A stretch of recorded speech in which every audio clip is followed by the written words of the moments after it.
Hey everyone, Garbage here. How's it going? Welcome back.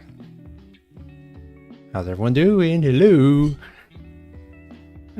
Yeah, so game dev stream.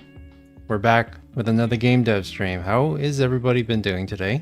I hope you're all doing well. As always, make sure to let me know if there are any issues with audio. If I'm too loud, too quiet, you know the deal. A typical case of me wanting to go to bed and Garbage starts a stream. Yeah, I pretty much stream at the same time every time. So yeah, that's kind of how it works. Sounds good? Then I'm good, and we're good. I hope everybody had a good day. It's been a little while since the last stream.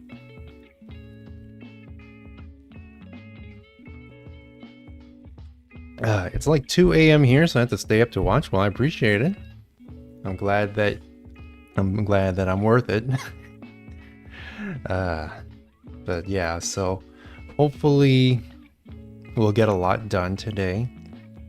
I'm very excited. I think we're gonna be doing some. Maybe we'll add like another weapon, or maybe do some map design or something. We'll come up with something. It's 3 a.m. for you. Wow. Well, I mean, if you're awake, I'm happy to have you here.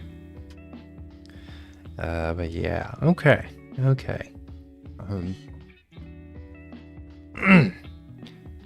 Oh, what's going on?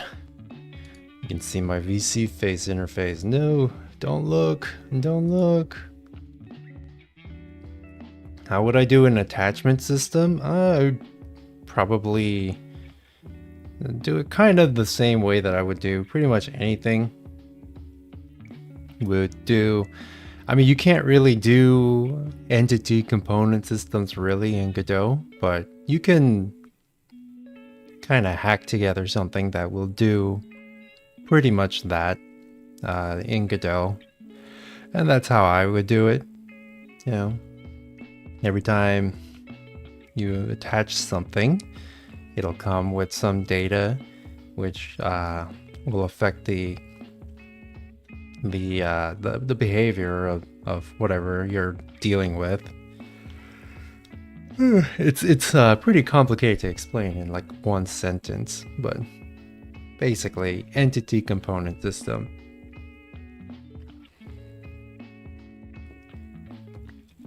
Even though you can't really do it in Godot. All right, well, let me open up Godot then. That might be a good idea.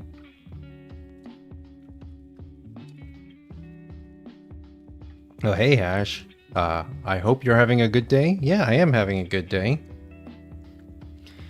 And I didn't do a whole lot.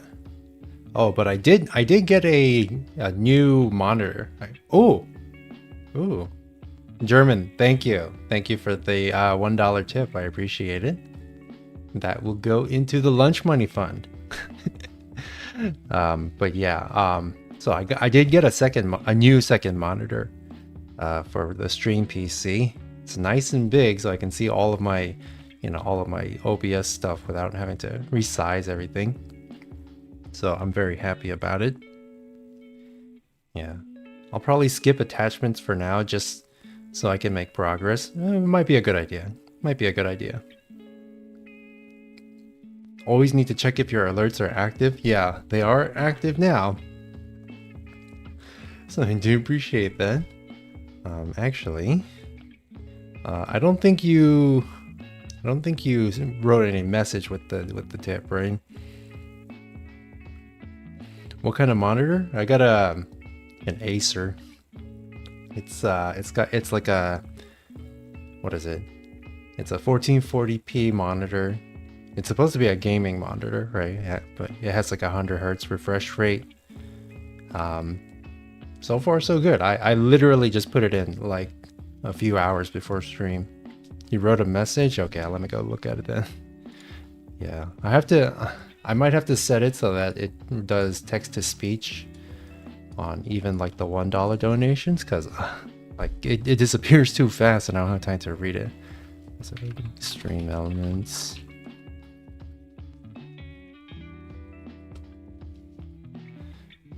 Log in with YouTube.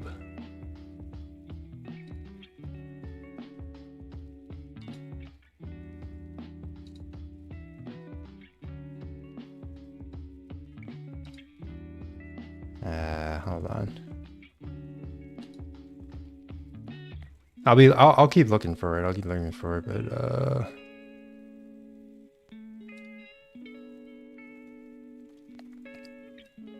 will you ever show your legs? I mean, I could. Hold on.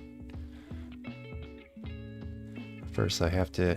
This is a test. Alerts are active. Party parrot. Yep. Okay. So I got the message too, and I'll change it so that. We'll do that. We'll do that later. But it is working, so good to know. All right. Let me show you my legs. Okay. Actually, I have to do it in VC face. Okay.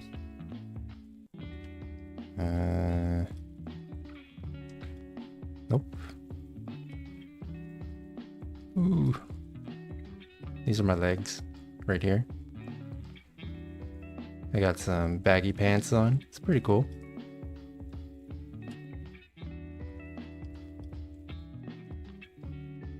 Okay. Kind of big. Okay.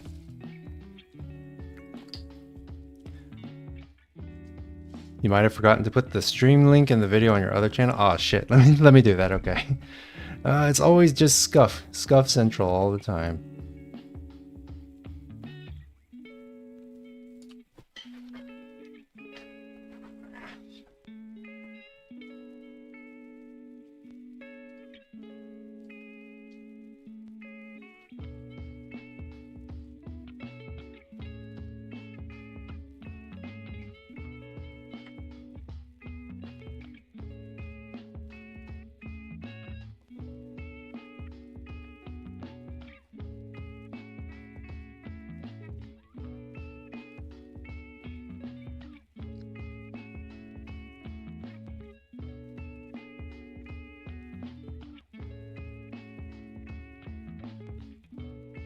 Hey, yeah, we're back. Okay. If garbage looks like that IRL, I would agree to date. I mean, I don't look exactly like this, right? I'm taller, first of all. I'm taller and my hair is different. But I mean, I like to think that I'm an attractive human being. No, I don't have red eyes, unfortunately. It would be pretty cool if I did. Alright. Let's get into the game dev. Hey, here we are. Okay, so I'm pretty excited because I did a little bit of dev. I did a little bit of game dev off stream. And so I want to show you some of the stuff that I've worked on. First, let me make sure everything looks good. Okay. Yeah, let me show you. Okay, so first of all, as you can see, we got some bad guys chasing after us now. So that's like the intended behavior. Right, and we have our weapons. And then remember, we worked on the sniper rifle in a previous stream. And so I also improved the animations for it, right? You shoot, and now the bolt cycling animation looks a lot better. Yeah, these are the bad beans. And also I have a bullet penetration. So let me show. So there's like a bunch of guys here, right? So let me get a good angle. We can kill multiple of them.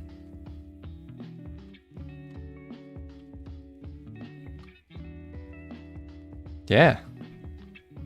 And bullet penetration. Am I the only one losing frames? I mean, I did see it kind of hiccup on my side for a second there. Sometimes it happens on YouTube. I didn't see the video for the previous game dev stream on your channel. Yeah, I have to do a little bit of editing on it first, but it'll be out. It'll be back up once I get that done. It lags with every shot? No, it doesn't. Oh, it does. How does it look right now? I'm moving. Is it smooth? Okay. What's going on here? Okay. Oh, it is lagging. What about now? Losing frames every 5 seconds or so. Oh, okay. You know what's... Okay, I think I know what's going on here. I'm gonna have to close out some programs because I guess we're overloading the CPU. Or what I should have been doing is streaming with OBS in admin mode. And so actually I'm going to do that. Yes, I'm literally sniping my own performance. It's a typical game dev experience. That means I'm gonna have to do some optimization too. Okay, so here's what I'm gonna do. I'm gonna no wallpaper engine while streaming. Hey. Okay, all right. So I'm gonna briefly shut down the stream. Don't go anywhere because the stream will be back up. I'm just gonna briefly shut it down and restart OBS in admin mode, and it should be better. Okay, so do not go anywhere. All right. And I'll be right back, okay?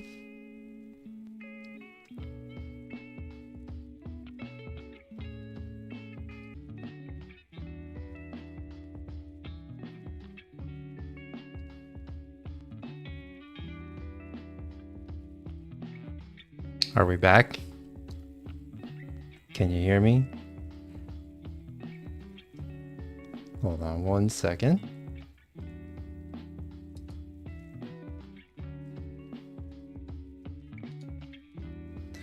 Just need to reconfigure one other thing.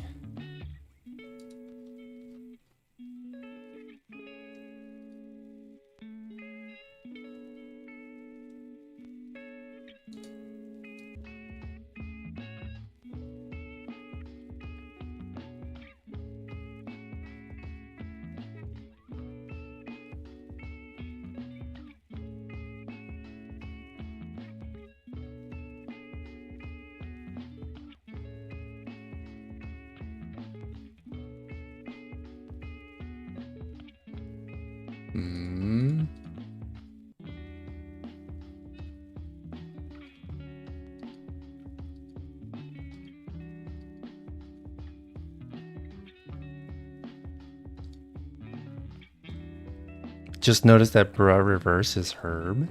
That's correct. Did I ever fix the optics issue? Yes, I did. I'll talk about that in just a second. Hold on. The stream's gonna go down one more time, okay?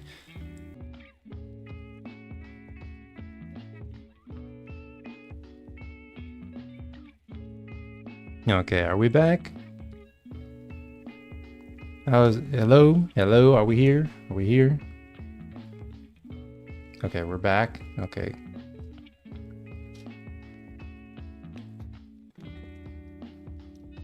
Okay. Okay, let's get Godot back up then. Okay, so you were saying, you were asking if I got the the sniper scope issue fixed, right? Oh, hey guys. I'm getting a little close there, eh? Okay, so the sniper scope issue, because the problem was that it was kind of huge, right? It was kind of big. Actually, first let's make sure that the stream doesn't die every time I shoot.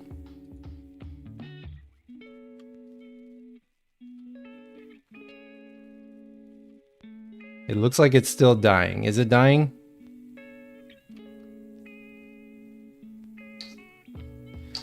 Okay. That's cool.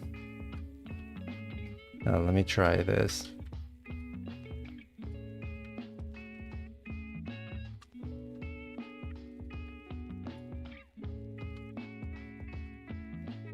What is happening? What is happening? Why is this happening? Okay, yeah, it seems like this. Okay, I guess we just can't. Why? Why? Why are you doing this to me? Why are you doing this to me? Okay, let me make sure that my okay.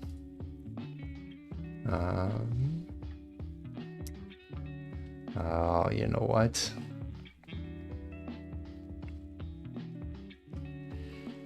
I think it's the registering of the raycast in the code. Are you capturing the screen or Godot itself? I'm doing a screen capture. I guess maybe if I do a window capture, it might be better.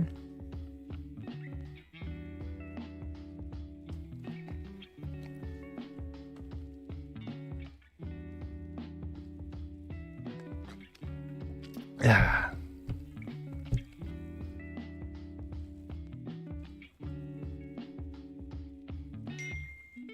Okay, I guess I can try. Well, the problem with the window capture is that it doesn't capture the window. The little debug window for Godot, it like has trouble with it. Why am I streaming on the second channel? Because I don't really feel like everything that I stream here is an appropriate fit for the main channel. Like, because we don't always do game dev streams here, like we do a variety of things, and I want to keep the main channel focused on game development, right? And so that's why we keep it separated, even though it does result in, you know, kind of slower growth here. Like I would get a lot more attention if it was on the main channel, but you know. That's only temporary, you know? Main channel kind of dead.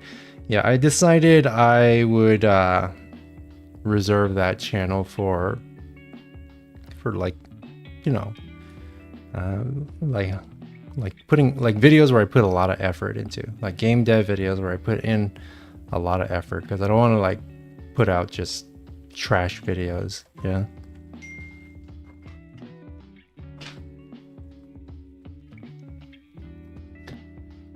But yeah, that's kind of what we're doing. Okay, so I guess we're just having issues with with shooting today, I guess, which is fine.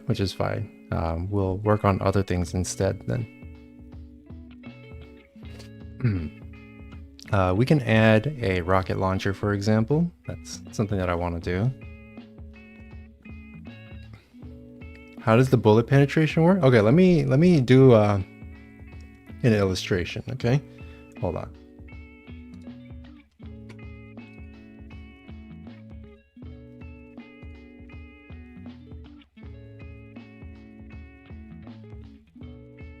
The window capture only captures specific windows, and the debug windows are on a separate window object.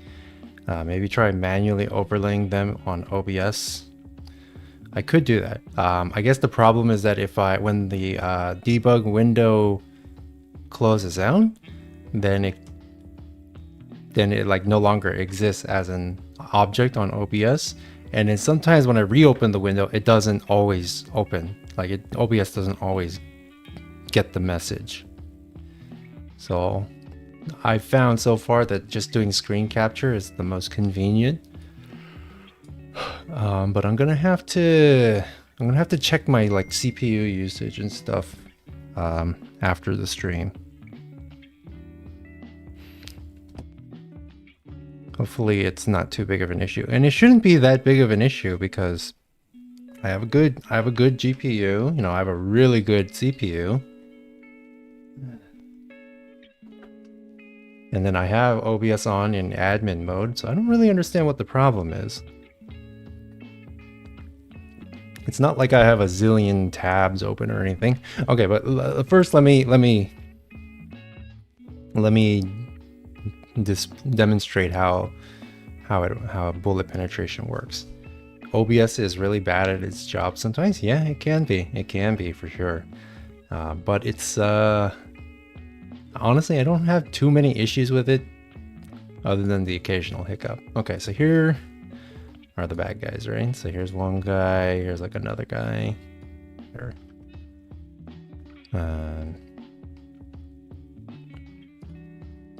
Here's one guy. And then here's another guy.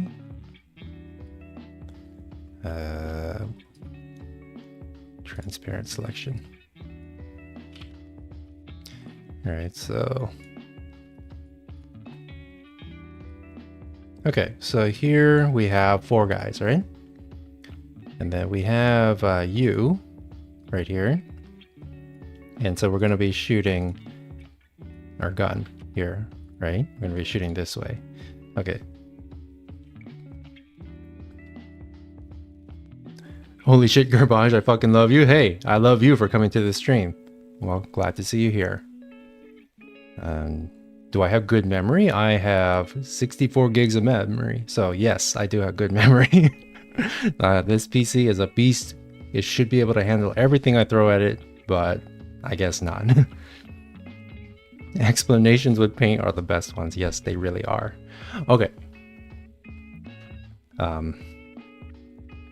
This is a weird ask, but can you comment the function for bullet penetration and see if it fixes stream? Oh yeah, I should try that. Oh my god, I'm like going in a million places. Okay, let me do that first, and then we will get to the explanation.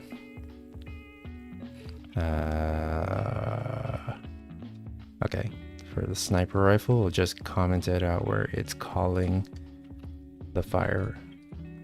Okay, let's see if that changes anything. Okay. Hold on, give me a second, okay?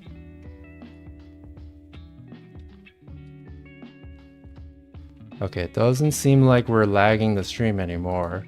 Okay, so I guess the penetrating fire is the culprit here. Okay. So maybe I have an inefficient. My logic is inefficient. All right, good to know. Good to know. Thank you for suggesting that. Okay. So here's the way I'm doing it, right? Though maybe you might want to disregard now. Okay, so the first thing you want to do when you're shooting. Yeah, everything's unoptimized right now. We'll get to it eventually. But first thing you want to do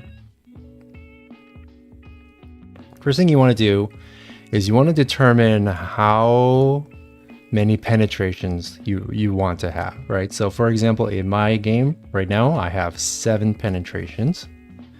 But for the sake of this demonstration, we'll say we want 4 penetrations, right?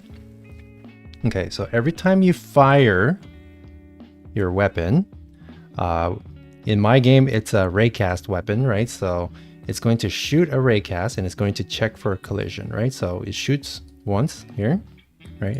If it collides, it says, oh, okay, so we got this bad guy here. So now what we're going to do, and this is happening like basically instantly, right? We shot that raycast once. We're going to shoot another raycast down that exact same vector, but we're going to ignore collisions with this enemy that we just hit. Okay, so now we have a collision with this enemy. Then it will shoot another raycast, again ignoring collisions with this enemy. You know, check if it collides here, do the same thing, and it will do that however many times you specified, however many penetrations you specified. Does that make sense? Why not just get all the colliding bodies with one really long raycast? I mean, I would love to do that, but for whatever reason, the way Godot seems to work is that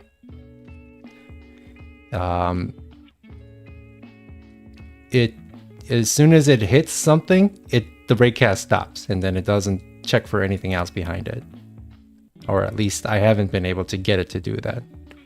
So I have no idea why. That I would much prefer to do that, but I haven't been able to find anywhere in the documentation that you can do that. So that's why.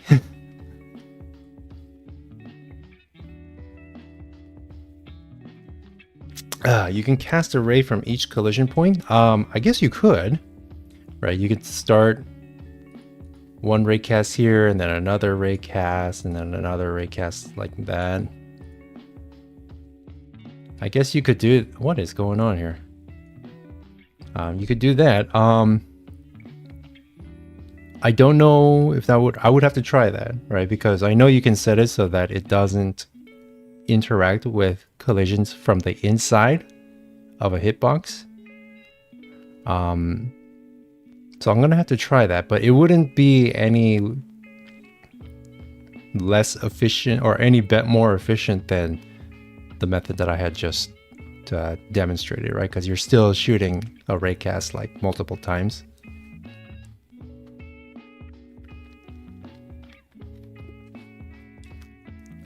I'm using a raycast. Yes, I am. I am using a raycast. But that's the general idea, right? I mean, I've heard of some other. I've heard of some other methods, but they all seem like really, like even more inefficient than the one where I'm just shooting the raycast multiple times, right? And because but it's happening so fast that it feels like it's instantaneous, right? But it's actually happening one after another. So I don't really know. I don't really know how to solve that problem specifically. Maybe one long collision shape. Oh yeah, we could do that, right? Like instead of raycasts, we could just do a big hitbox, right? Like this. And then we can register. Oh my god, what is happening here? Paint is different. And then we can register every enemy that's inside the hitbox and just do damage to all of them. We could do that, and I think there's actually a ray shape object in Godot specifically for something like that. So I'm gonna have to experiment with that because yeah, it seems like the raycast thing is not efficient.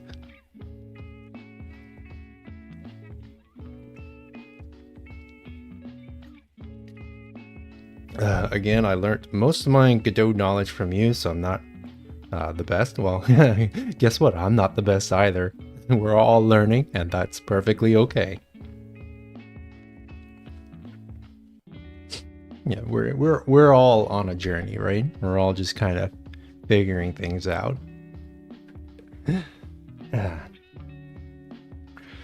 Okay. So that was kind of a quick and dirty explanation of penetrating bullets. Obviously, it's not very efficient. So we'll work on that. I'll probably work on that off stream. But I think we can go ahead and start implementing a new weapon then. Either that or I can start working on fleshing out an enemy. Which one would you prefer? Add a new weapon or work on enemies or like work on level design? Which one would you prefer?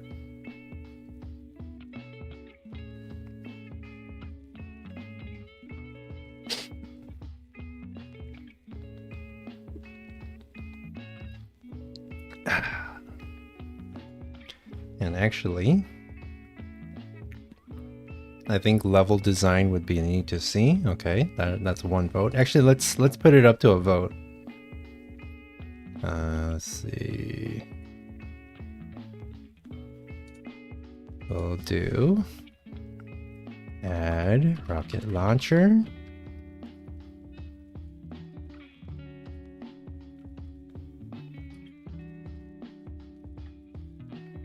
Hold on a second. What was happening?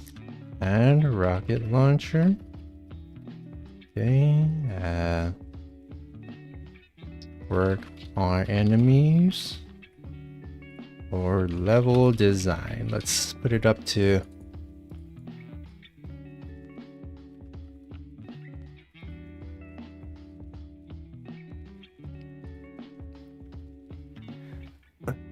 let me know what you think would be cool.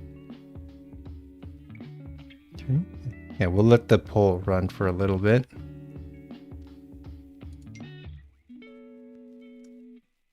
Okay, we're getting some. So far, it seems like level design is winning out, but we'll give it a little bit longer. What's there currently? A couple guns, raspberry jelly beans, and some basic shapes for a map. Yeah. And so we could start working on adding like an actual proper map. We could do that. We could also start working on fleshing out the enemies some more. We can add the rocket launcher. I guess we could also work on other things too. Can you talk a bit about the game? What kind of game are we making here? Okay, so the idea. So it is a first-person vampire survivors type of game, right? So you control a guy, you have enemies spawning in from all around you, and you just have to survive for as long as you can. And I think there will be like an end goal eventually. Like you have to like either beat a boss or you have to survive for like 30 minutes or something like that. And that's the whole game, right? We want to keep it simple. Yeah, we don't want to, we don't want to get too crazy with it because I want to finish the game within a reasonable amount of time. So that's what we're doing. And it looks like level design is winning, so I think we'll go ahead and do that. Reminds me of the arcade modes in Halo. Well, I mean, I do get a lot of inspiration from Halo. Also, we weren't seeing any, the stream wasn't dying or anything when I was shooting, right? Like, I want to see what happens when I shoot the shotgun, because this also shoots multiple raycasts. No. Okay. Okay, so it's just the sniper rifle that causes all the problems. Okay. Alright. That's fine. That's fine. Okay, poll ending. We're gonna do level design.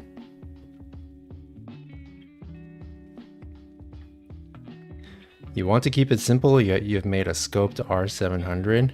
Well, I mean, sniper rifles aren't really that complicated, right? Because they're just really, right? Like I didn't even bother doing ADS. Like this is what happens when you scope in. You just zoom in.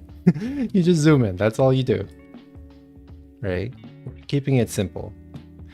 And then also like the walking animations and everything, those are all done programmatically. So I don't have to like spend time animating it by hand. And then, we're going to keep the maps limited. Going to keep the enemy types limited. Everything limited, right? Because we just want to make a quick and dirty game. And that's what we're doing.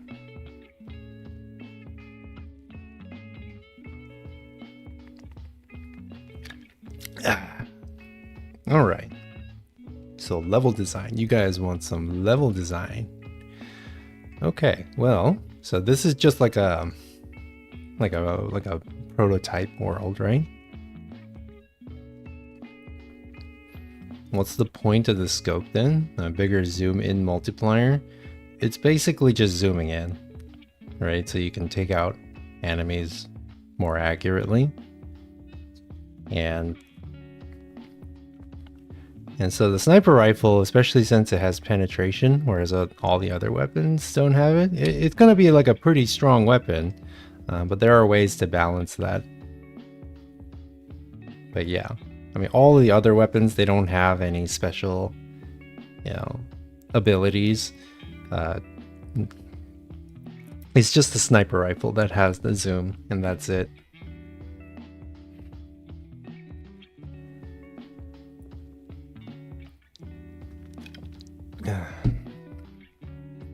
Alright, let's start working on a world. Slightly more accurate railgun, pretty much. I mean, railguns, typically in games, they're pinpoint accurate, right? This one actually has the slightest amount of bullet deviation when you shoot. Just a little bit. Oh, hey, Dilithium, how's it going? Glad you were able to make it. Yeah, alright, let's get started on a world then, like a map. Okay.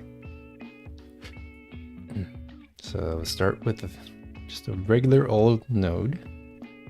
And so we'll kind of prototype it out first with CSG. Some more literal wall hack. Yeah, like in my game, you won't be able to shoot through walls.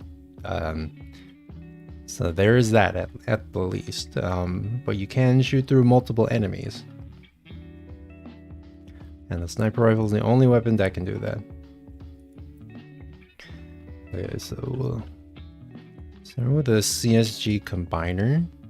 Because what that does is it allows you to enable collisions on your CSG, like on everything all at once, without having to do it for each individual object. That's very, very convenient.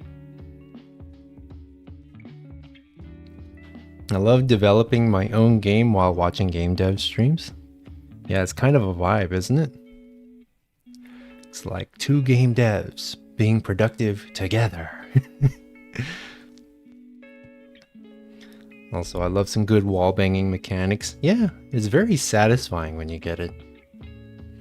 Alright, man, when I started playing CS back in like the 1.5 days, the whole concept of being able to shoot through walls completely blew my mind. It was, I mean, that and the simulated, bullet spread and recoil, all of that was like so like revolutionary at the time. Like, it just completely like, wow, this is the future of video games. This is like, how do we go further from here? We've achieved everything now. How naive I was. Yeah, CS 1.5. I'm definitely a boomer. Still some of the best gaming experiences of my life.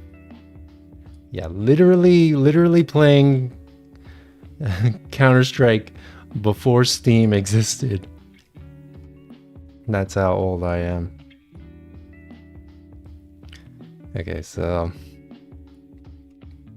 this is how CSG works in Godot. Yeah, no, CS 1.6 was the gold source engine. And that is a very special thing indeed.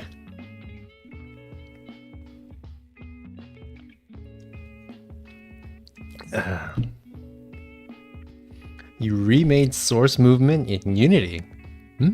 Very, very impressive. I know you can do things like that. I don't know how plausible it would be to do it in Godot. I don't think I would even want to try, to be honest.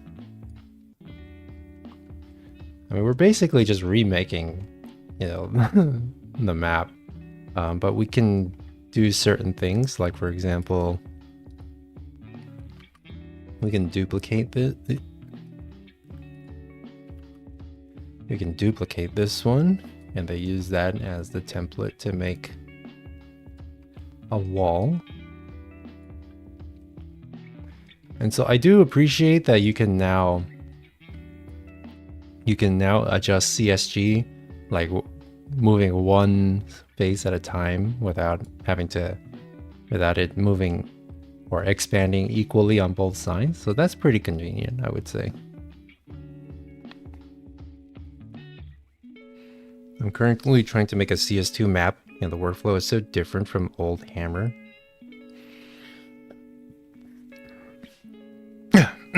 Excuse me. I've never messed around with Hammer, ever. I have messed around a little bit with Trench Broom, but that's completely different. Doesn't Hammer look a bit like Unity these days? That's what I've heard.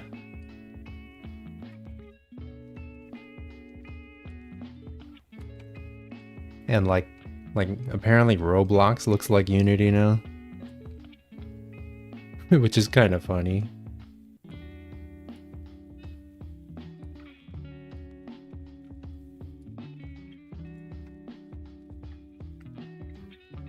Yeah, everyone developing cool shooter games, and me over here with a GC style spooky game. GC.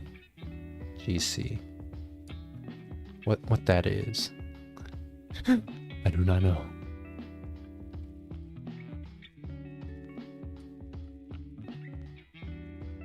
Why is this not even? What's happening here?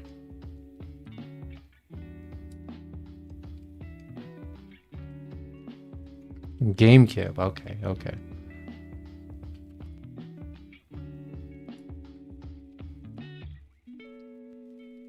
Okay, we have basic canyon box world.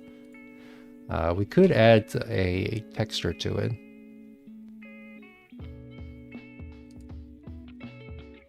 Let's see if I have that material. Or rather, we'll create a folder specifically for maps. And then we'll call this. Okay, and then we'll create a material here.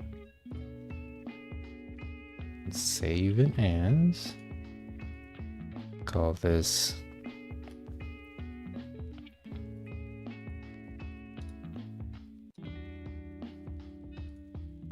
Call it dev, and then this is the dev map or dev material. Yeah.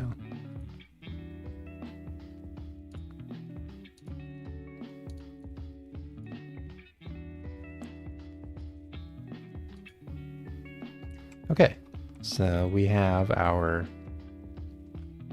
CPL orange, except it's CPL green, I guess.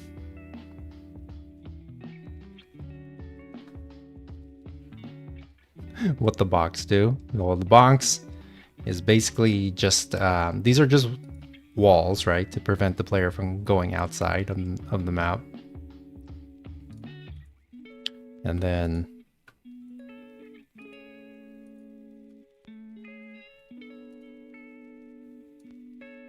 make him higher.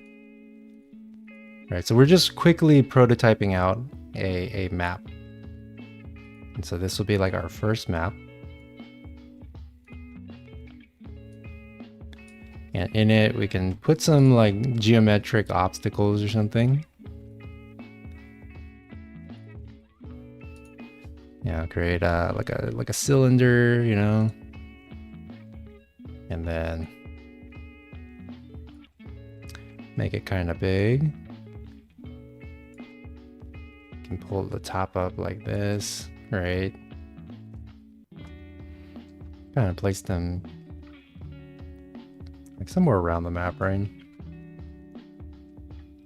Yeah, things like that. Here, let me go ahead and save this.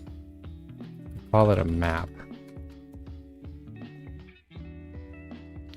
It looks like a grain elevator almost. I mean, it could be, right? We're just blocking it out, so it could be anything, really. That's the beauty of it, right? The unlimited potential, right? So then we'll enable the collision on here. Use collision, right? So then that creates a hitbox for everything. Let's save this scene as, I don't know what I want to call the first map. We'll just call it map 01 for now.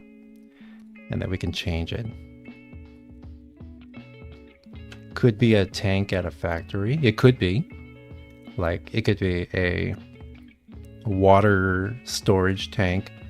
It could be a nuclear power plant, you know, the big old funnels. It could be anything. I'm going to switch to Unreal Engine, but I want to get a demo out so that people can get an idea of what's to come. I mean, yeah, once you have like something kind of playable, like a little vertical slice, I mean, you can do that. And absolutely nothing wrong with that. Okay, we'll call this map 01 for now. And then if we want to play the map, let's go ahead and get rid of this here.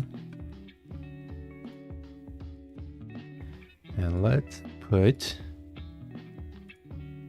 our, let us put our map 01.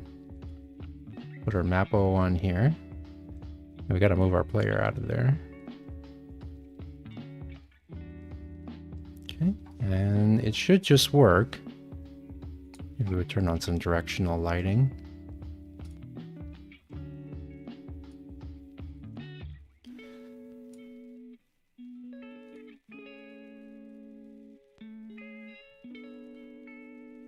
And it should just work. Yeah, so now we're in another map, but it's a little bit small. It's a little bit small, I'm noticing, so we'll have to make it bigger. Depending on where your little FPS game is set, you wanted it to be a demon blasting shooter. Yes, so general theme is demons, right? You're a demon hunter or a demon killer. And so I'm thinking I'm probably going to want to include some gothic elements. What I'm kind of envisioning is a kind of like a Super Mario 64 aesthetic, right? But with more gothic and with demons and stuff instead, and it's a shooter. A demon slayer, yeah. Ha ha ha ha ha ha. Oh yeah, here's a funny thing, right? So when they start crowding up on you, right now you can just walk right through them. You can just walk right through them right now. Actually, that's kind of weird. I didn't expect that, right? Because you're pushing them out of the way. You know what? This is an unexpected but desirable behavior. I didn't program this at all. I'm just pushing them out the way. Okay, that's cool. Because in Vampire Survivor type games, you don't have collisions with enemies, right? You can just walk right through them in Vampire Survivor games. And I'm thinking I'm probably gonna have to do that here too, because if you're like completely surrounded by enemies and you're stuck, I feel like that would make the game feel unfair, right? It kind of works in Left 4 Dead, because you have teammates, but here you're by yourself, so you don't, if you're like surrounded, like you have no options, right? So I think it would be a good idea to be able to walk through the enemies.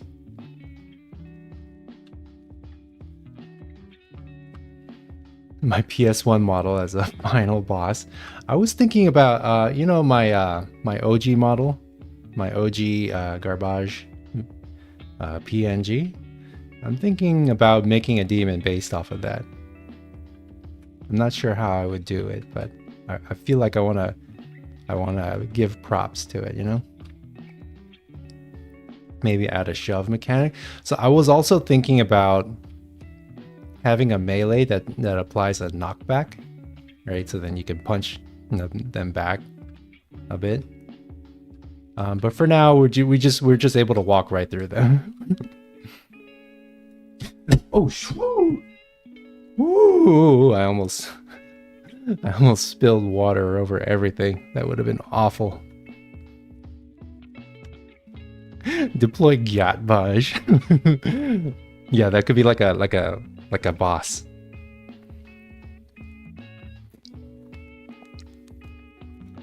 That would be funny.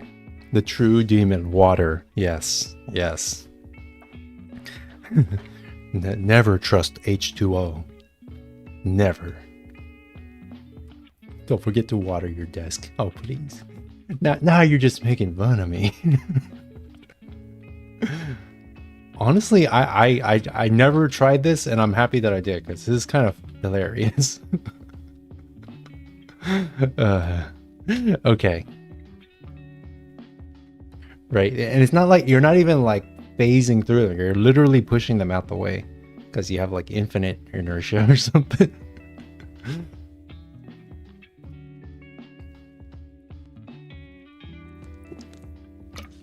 Okay, so now we know that the map is too small. Like, wouldn't it be annoying if I modeled all of this in Blender and then realizing afterwards that it was too small? That would suck, I feel like.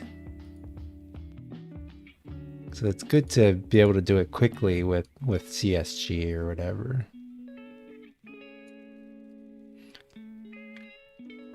Let's see.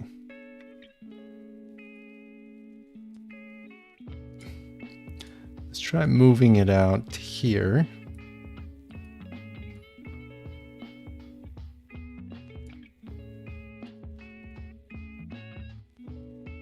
Okay, and then we can stretch this out to here.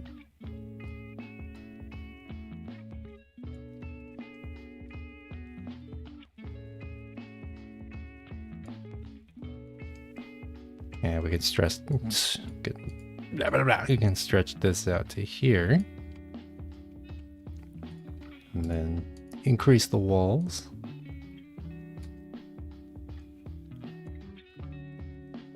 Yeah, I believe there are some plugins for Godot to give you more options with CSG. Also, another thing is that you don't want to be using CSG for your final product.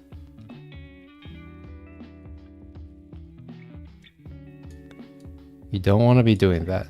What is going on here? Why is this like...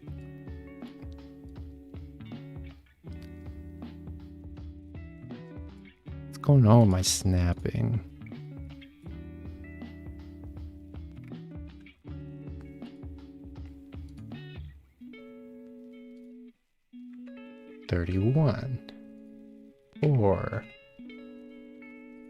Four. Okay.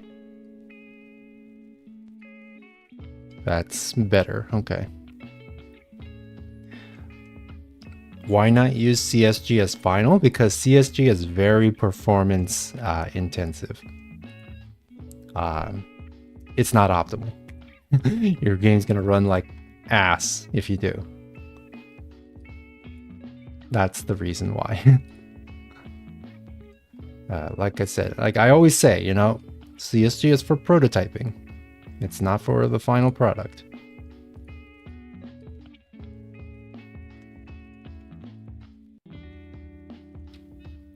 Am I going to bake the shadows? Probably for the final, like the final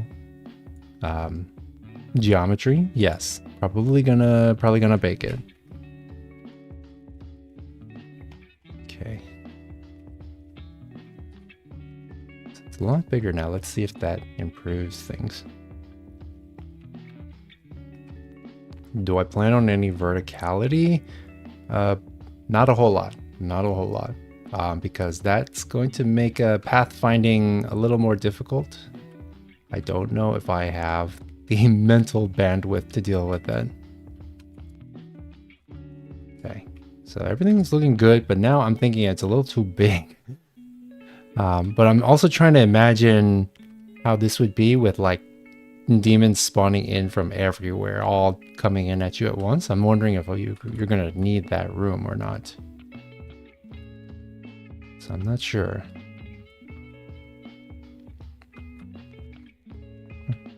Paris catacomb style. Yeah, it could just be like a sprawling map that is just flat. I'm thinking. How big will the demons be? Okay, so I'm thinking that like it will range from this size here to like maybe like this tall, right? As tall as this tower here, right? And that would be like a boss, I'm thinking, right? But then the minions and little guys can be anywhere from like this to like anywhere in between. And portals the cheesy way. The easy way, yes. Mortal enemy for any AI driven characters, yes.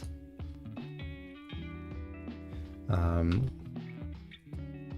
now the shotgun's pretty dang accurate even from a distance. I mean, I know people are like, you know, that's accurate. That's, you know, that's how it is in real life. We'll have to consider everything, you know, for balance. Yeah, when the time comes. Just train AI to recognize where to go and where not to go. It's like, okay, but how do you train them not to go somewhere? Well, just teach them not to go there. Probably shooting slugs. I know you have pellets in a random spread too. You just can't see it right now. But you do have pellets. Another thing I've done in my game is using the stencil buffer to make some portals. I guess, and make some pretty crazy map layouts. Man, the whole like deal with portals, especially like how they work in the Duke Nukem engine, is just like, wow. Like what? Excuse me? How does that work again? I'm sorry.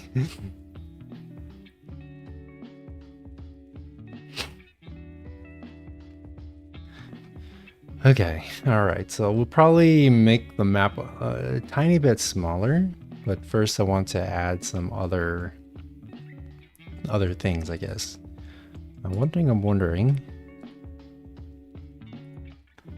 can I adjust the top and the bottom of the cylinder separately? No, but I can turn it into a cone, which is not what I want. Well, that is good to know. That is good to know. Because I want to be able to make okay, let me see if I can explain. So if you want to make like irregular shapes, you can use something called the CSG polygon. And with this, you can use it to make like ramps and stuff, right? You can pull that out. You can make it taller. You can pull that out. One thing you cannot really do, however, and you can also pull it out on this side, but I also want to be able to pull it out on the other axis too, but I can't do it. Or can I? No, I can't. It's stuck to that one axis. And so there's no way to make like a pyramid with the top cut off. There's no way to do that, as far as I know. But I need to be able to do that.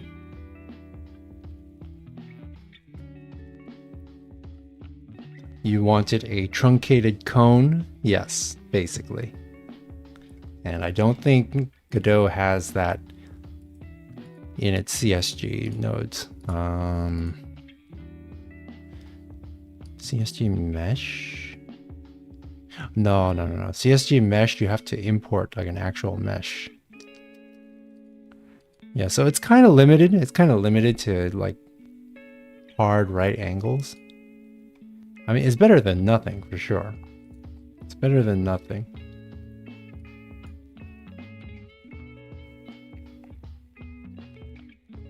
All right, if I can change the depth to like 5 to make it fatter.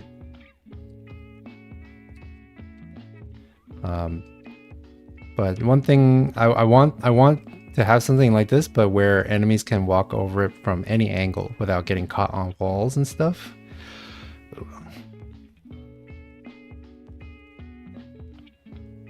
Monster Ride Guy loved my videos. Thank you. Thank you.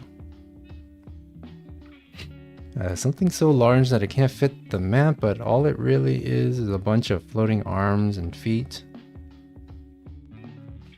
That's your boss idea. Ah, I see. I mean, that would make it easy to animate because it doesn't have legs, right? So it can kind of just float around. And so you don't have to animate like a running animation or anything. I mean, it could work. Could work. I guess one thing that I could do, I could like duplicate this, then turn it on its side. And then we could try to like pulling some, we could do like a subtraction operation, right? So kind of do that business. Let's see. It'd have to be wider though. Let's try 7. No, 8. Nope. 9.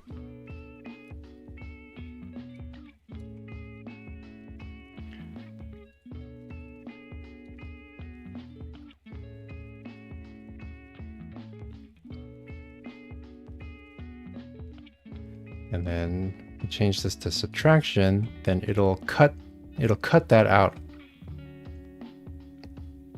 And I guess that would work. Yeah, you'll need ramps on all sides. And then we could do that for the other side as well, like see? So now it looks kind of, you know, that's like half of what I'm looking for. It's just kind of a really inefficient way to do it. I wish that you could just make this shape like on its own. All right, so then I guess we could take this whole thing right here and then we could duplicate it. And then we could turn it around like that. And then make it like that. And so we've made ourselves that object, but it required like 20 steps to do.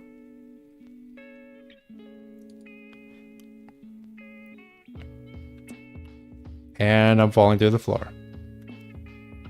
Because my character is inside here, I think. Yeah, okay.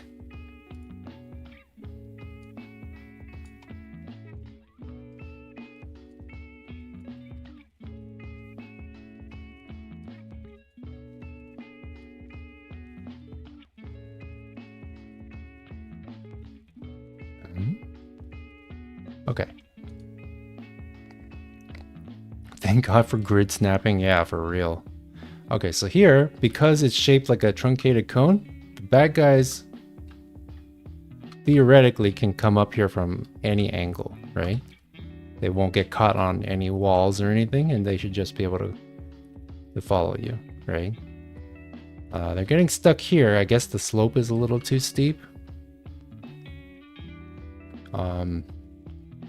So I'll have to deal with that.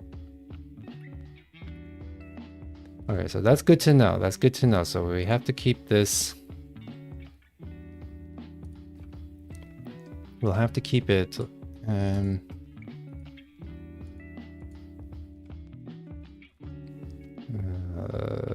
we're gonna have to keep it like pretty dang low, like that.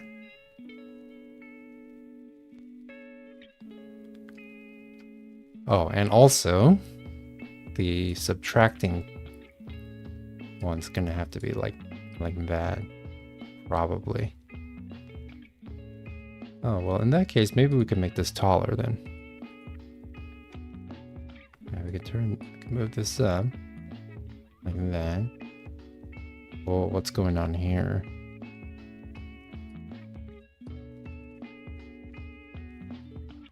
Interesting. Okay.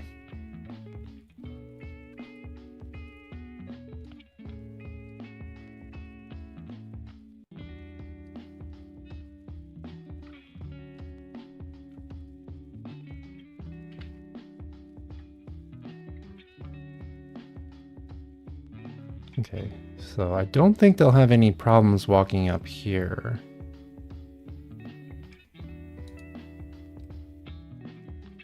At least I hope.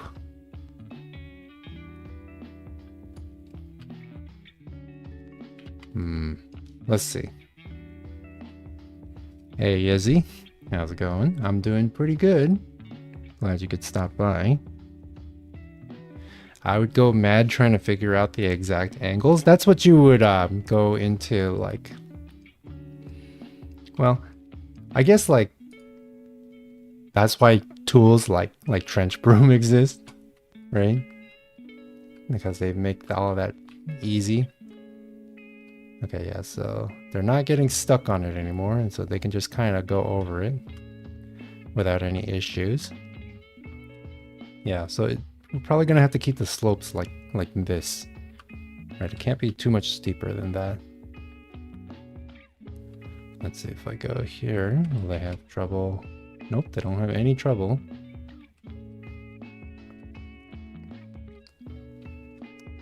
Hey Nick, how's it going? Good to see you here again. It's been a while. Yeah, it has been.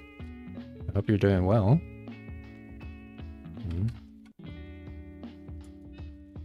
Yep. Okay. Everything looks good so far. 45 is the max. Yeah, I mean, you can set it so that the character controller can climb slopes that are more steep than 45. But 45 is kind of a good, it's a good angle, right? 45 is a good angle. It's a good angle.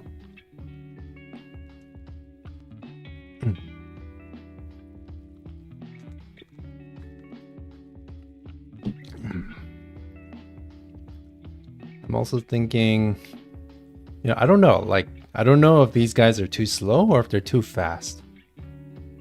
Kind of depends on, I guess, like, how difficult I want the game to be. Because I do want it to be challenging, right?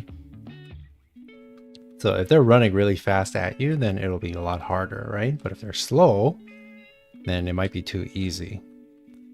I'm not sure. The red beans are begging to be unalived. Well, I can handle that. Get my KS-23 and disappear them. Yeah, so that's kind of like the idea for map design, right? So we can like move that like something right here. We can duplicate it and move that here. So let's use the arrow. Also, that's another weird thing, right? You see that gap that opens up? That's an actual gap, right? If we run the game, that gap will be there. And you can actually fall through it.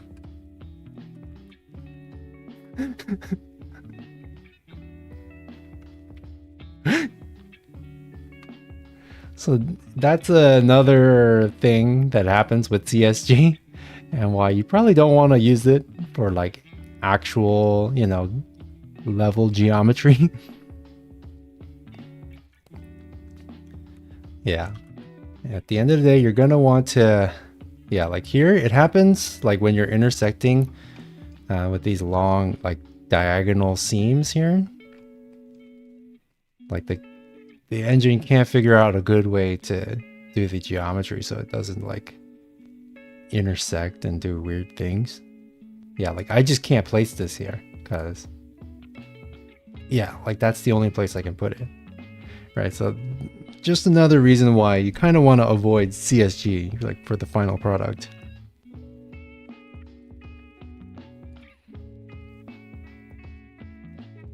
Probably should make the negative shape back face a tad smaller so it doesn't cut into the level geometry too much. Yeah, probably. Yeah. So like what I'm thinking is that we're gonna have enemies kind of just spawning in from all sides, right? Randomly. And I'm not sure, like, so for example, something like this cylinder, with the simple, you know, logic where they just follow you in a straight line, they can get stuck behind it, right? Right now, a bunch of them are stuck and they're not going to make their way around. Or did they? They all made their way around. They all made their way around. Okay, all right. Cool. Not this time though, right? Yeah, some of them now are stuck, right? Those two were, the 4 of them were stuck. And so I guess there are a couple of solutions to that, right? One, I could have them pathfind their way around it, or I'm thinking they can just phase right through it. Like they just don't even collide with this and just phase right through it. I'm considering that as well.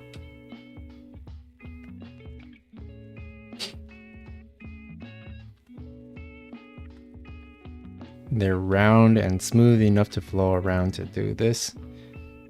Yeah, I mean, that's one of the benefits of having like a cylinder or a bean-shaped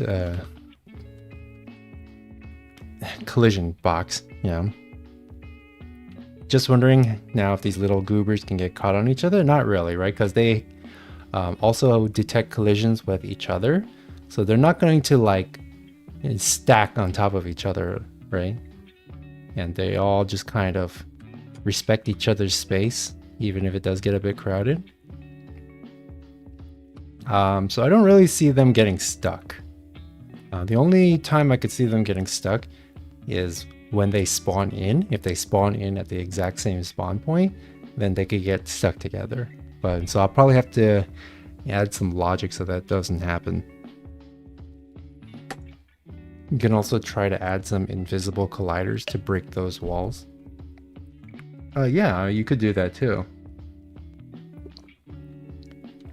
Like you could have a mob that Kool-Aid Man's through like everything, right? He just like runs through walls, like literally just punches holes in walls and stuff. I mean, you could do that. It's just a lot of extra work. So right now I'm thinking for most of the enemies, at least, they're going to be able to just phase through obstacles. But we'll see. We'll see.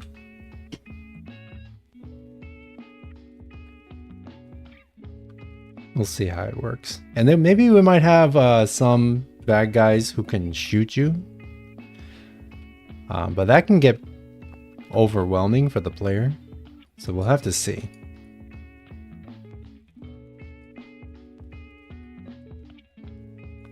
Okay. But before we continue, I'm going to go ahead and use the restroom. And I'll be right back, okay? Maybe the ones that shoot you have a max spawn number of like 2. Yeah, like it would have to be limited to, yeah, like 4 maybe. And the projectiles would probably have to be kind of slow and highly visible, right? Because one of the extra challenges of having a Vampire Survivors game in 3D in first person is that you can't see behind you, right? Because in 2D Vampire Survivors type games, right, you got a top-down view and you can see your enemies from all around. But in first person, you can only see what's in front of you, right? So it's very easy for you to get surrounded without you knowing it. And so that's something I have to keep into mind. Or like, yeah, if there's like a bullet flying towards you from behind you and you don't know, yeah, it could end up feeling bullshit if you die to that. So these are all considerations that you have to make.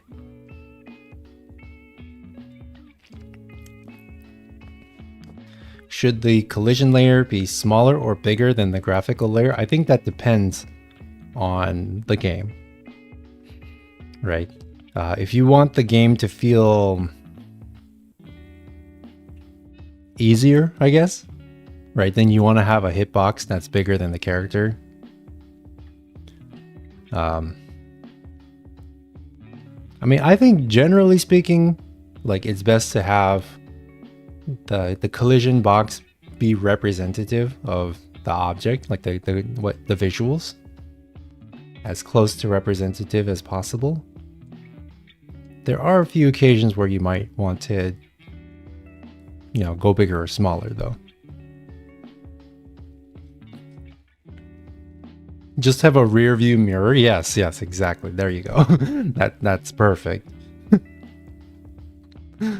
I played Doom 3 for the first time yesterday, and the shotgun is garbage. Pellets come out at greater than a 45-degree angle from the barrel. I played a little bit of Doom 3. It was tough. Yeah, and it feels very different from all the other Doom games. And I mean, I kind of appreciated it because it was like, you know, like genuinely like a horror Doom, right? It was like genuinely spooky to play. That being said, I didn't really like the gunplay that much. Probably why I didn't play much of it. A little mini map would help with what's behind you. Yeah, it could. It definitely could. All right, let me go use the restroom. A reason to retexture the rifle scope with a mirror. Oh, that's really clever, actually. You can have, yeah, you can see what's behind you as the reflection on the scope. Huh, that's really clever. That's really clever. Okay, I'm gonna go use the restroom, all right? So I'll be right back. We're gonna see a blank screen for a bit, okay?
All right, we're back.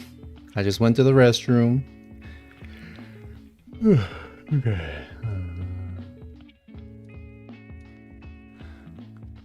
All right. So we did some of that, right? So I guess I'll show you what I was talking about, right? Where I want the bad guys to be able to kind of just phase through walls. So probably extend this out a little bit further, first of all.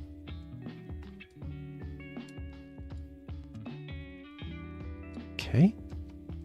Oh yeah, that also cleaned up some of the issues here.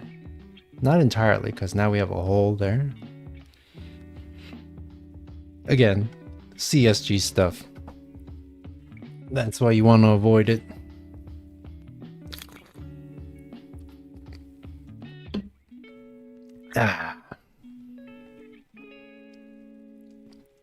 So one thing we can do, right? So we can take, I want to take this cylinder, and I'm actually going to put this in another CSG combiner, right?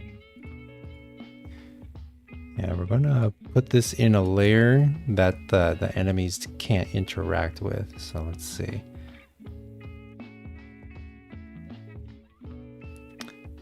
We may have to just put it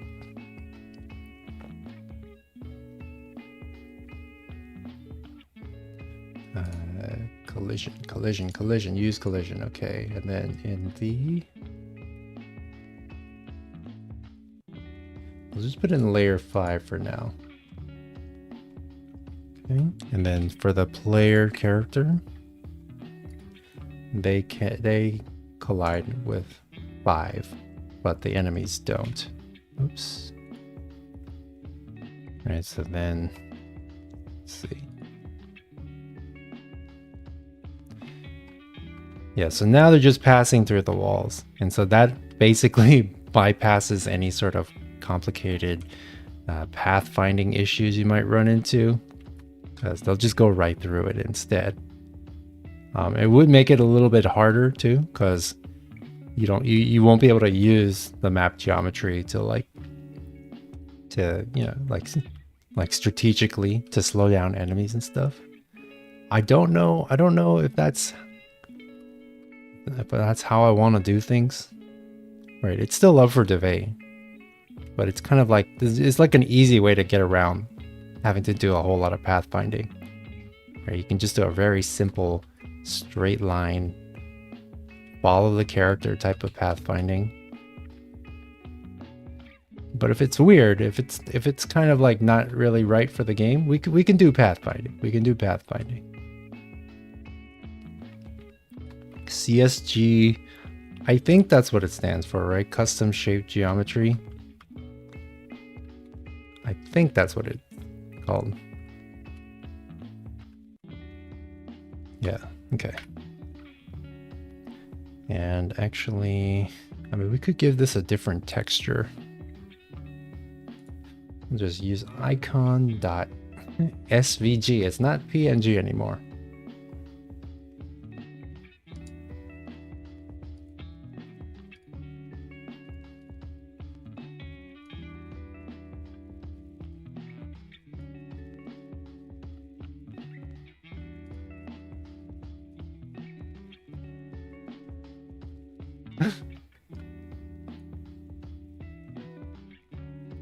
It stands for constructive solid geometry. Oh, okay. That makes sense. Okay, yeah, so we'll have all of the objects that the enemies can phase through. We'll make it this, I guess. Right, and so if we have, oh, I don't know, like some boxers or something.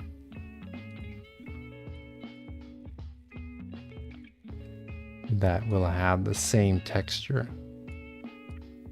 That's one thing I love about the CSG combiner, is that it does all of this automatically, and so you don't have to like apply textures to each individual object. It just kind of does it.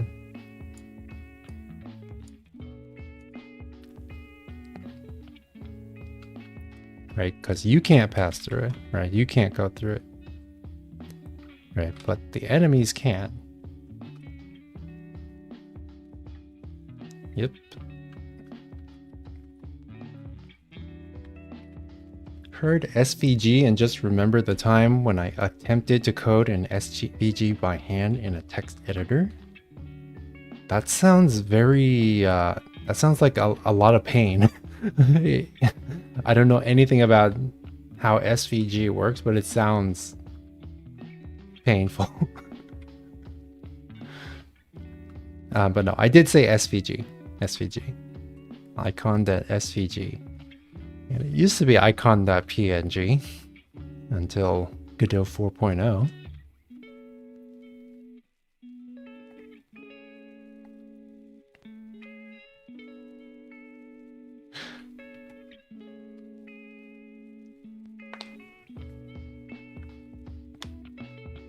So yeah.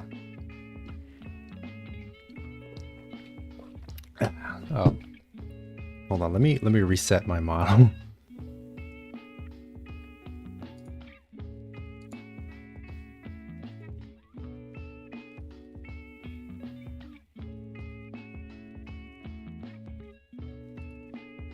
Okay, we're good. We're good.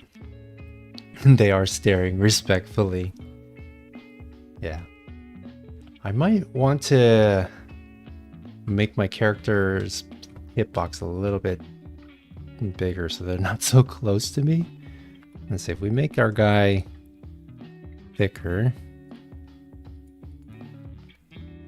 we could probably do like 3. No, that's not it. Can make the radius like 1. No, that's too thick. Okay, so 0.75. Still kind of massive, but let's see.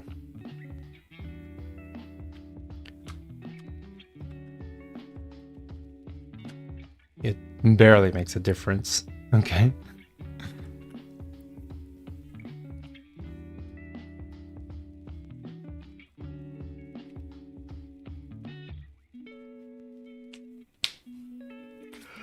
What kind of pistol is that, by the way? Looks like a revolver to me. It's not quite. So this is actually a semi-auto. It's based off of the Automag, AMT Automag 44. This is like the first version of the Automag, and it shoots a 44 Magnum, and it's a semi-automatic pistol. It looks kind of like a revolver because I simplified some of the shapes. But I think it looks good. I think it looks good, right? It's not an automag. It's just some fictional gun that kind of resembles an automag, but it's not an automag.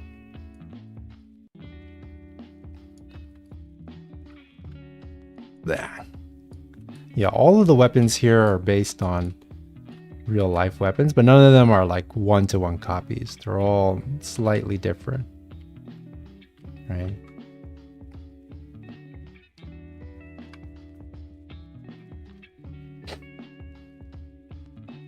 And that's how we want to do it, right? Because yeah, none of the weapons have, real life names, and they don't even look like the real weapon, like one-to-one. Like this is supposed to be an AK-74 or based on one, but I made it like shorter lengthwise, and I also added some elements from like other weapons, and it doesn't have the gas tube here.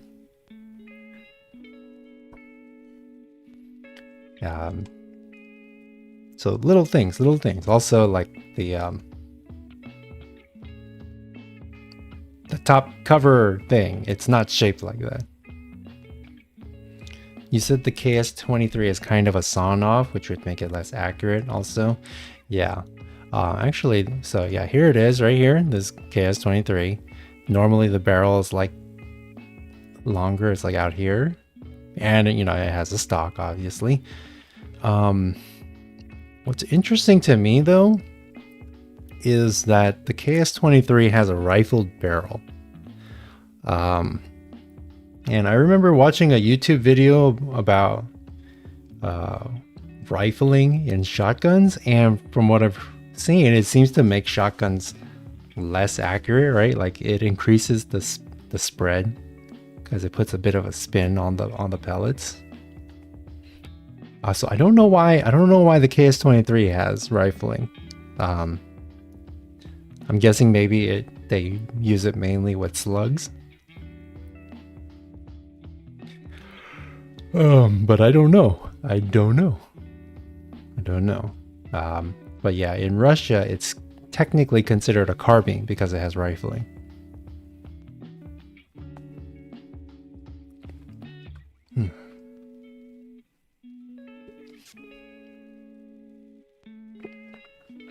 It was made from discarded anti-air gun barrels, as far as I remember. Yeah, that's right. That's right. Yeah, the whole like existence of these shotguns is just so interesting. 4-gauge shotgun with rifling. Like just the most massive shotgun you've ever seen. It's so cool. I love it. The sniper rifle is just your standard, yeah, Remington 700 based on. Yeah, I improved the reload or the cycling animation too. Yeah, hopefully, yeah, it looks okay.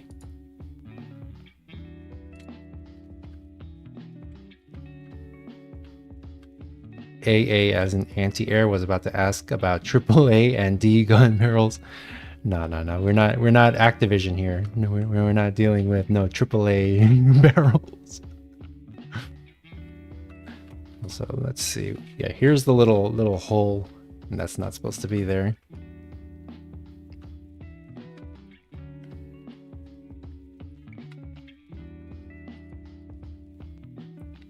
Yeah, so I do like the animation so far. But if you have any tips for how to improve it, you know, I'm all ears. Quadruple A guns for lady purses, yes.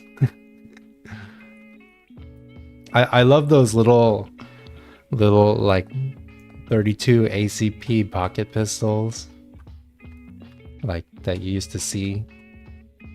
They're terrible guns, but they're they're so cool.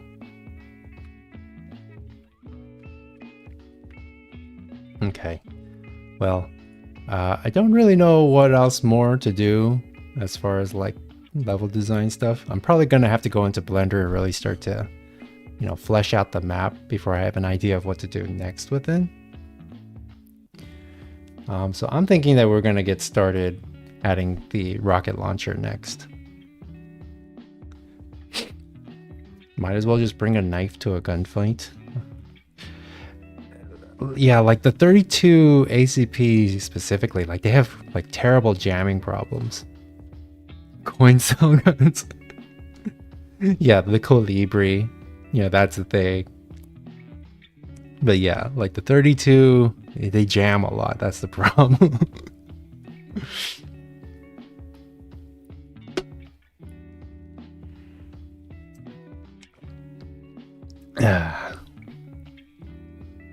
Alright. Let's start adding a rocket launcher. 22 does better. Yeah, it does. Somehow.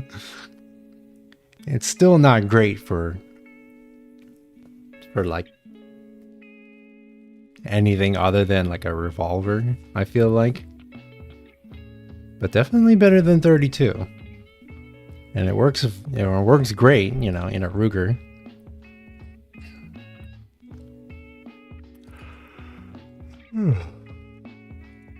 Okay, so first things first, we got to add the logic. Right. Colibri, tiny gun, tiny OS. Yeah, I wanna mess around with Colibri OS. That looks, it's so interesting to me. And the fact that they were able to stuff, like, from what I've heard, like basically every program in that engine has like 2 other redundant, like, alternative softwares. Is that Colibri or is that another like tiny OS? Either way, there was a tiny OS in like every program. Like calculator, you have 3 different calculator apps. And I believe they did that just to like show off how much stuff they can stuff into like a tiny little file size.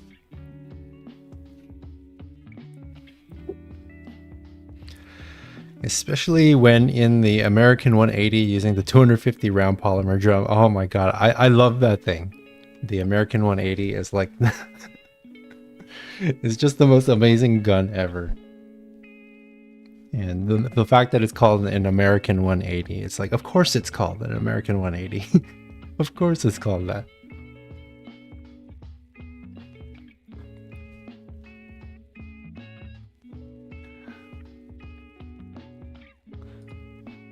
Sometimes, you know, people who design guns, they're just like on a completely different like level of existence, right? They understand things that us mere mortals cannot ever hope to understand. We've ported Vim, Emacs, and Nano just because we can. I mean, doesn't like every Linux distro have Vim, Emacs, and Nano? It's kind of funny. I gotta say, I do appreciate Vim for its relative simplicity. I kind of like it when you just need to like type out something real quick. Let's open this rocket launcher.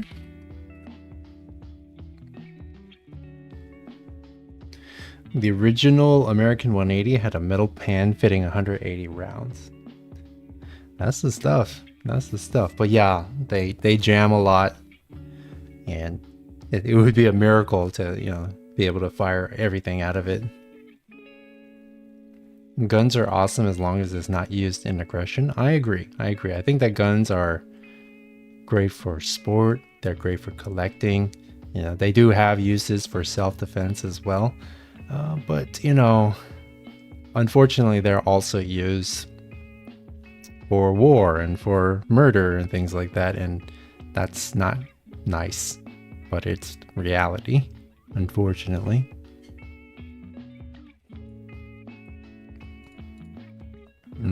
Okay, so for the logic, we put that in the player.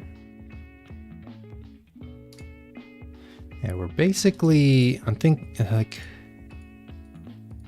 it's basically going to follow the same sort of logic as the shotgun, because it'll fire around and it will do a reload animation. And that's what the shotgun has. So basically every time, like, so for all of my weapons, like, I've basically just been copying and pasting.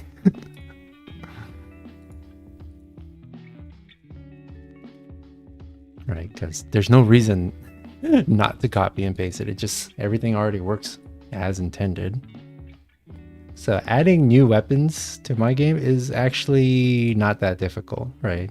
The hardest part is modeling the view model and doing the any reload animations if there are any. But if there aren't, it's super easy.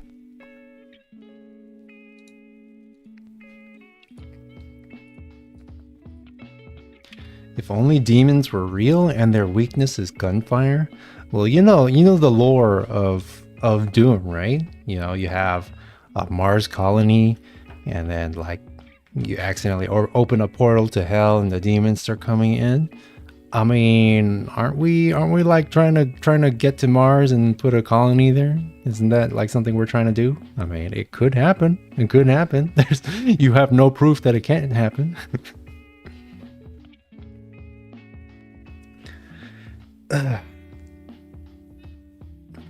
The real magazine capacity is lower on the American 180, since you need to insert blanks every 5 or 15 rounds for it to cycle properly. Also, the last round of each layer, like in that is, I did not know that. I did not know that. Interesting. What do I think of the finals? Okay, so so the finals, I think it is a game with a lot of potential, right? The gameplay feels good, and I think like the overall gameplay loop is solid. I just think it's kind of devoid of content. and it feels empty, right? Because you have just, like 3 maps, or it's a few maps, right? And there's not much in them, right? It's just, you're just fighting other people, but there's not really much in the maps. And there's not really much to like hint at any sort of like lore or any kind of like overarching story or interest. It all just feels kind of empty. So I think that if Nexon kind of fleshes out the worlds a bit, kind of like give the maps and the players and everything like a reason to be there, right? I know it's like, it's like a virtual competition deathmatch type of thing, but it just feels empty. And I think that's like the number one thing that they need to deal with, is make it feel like there's like the game is alive, not by like player count, but like make the world feel like there's like, it's like an actual world. I think that's something that they're going to have to deal with. And yeah, they have to add more content. They have to add more content, more game modes, just more ways to interact with the game. I think they really kind of screwed themselves by having your character be like a customizable avatar, because you don't have any characters, right? So you can't really build like a storyline with characters, right? Like with Apex or Overwatch, you can build a story with those characters, but you can't with the finals, because it's just you're just some random contestant.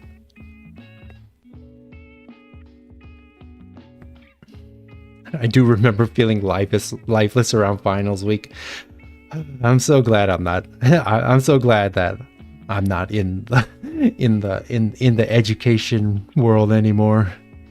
I'm so glad I'm done with my schooling.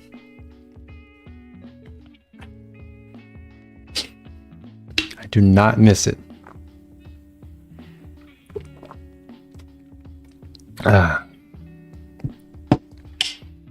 The only difference from beta and the full release was the one casino map. Yeah, that's right. I was blindsided by that casino. And like, what's going on with that casino? It's like casino, but it's like half buried in sand or something. I don't know what's going on there, but it's interesting. It's an interesting map. I guess one other thing that maybe they might want to work on, this might sound like sacrilege, but I think they should probably nerf the environmental destruction a little bit, because right now the whole world feels like it's made of paper, and so you can't really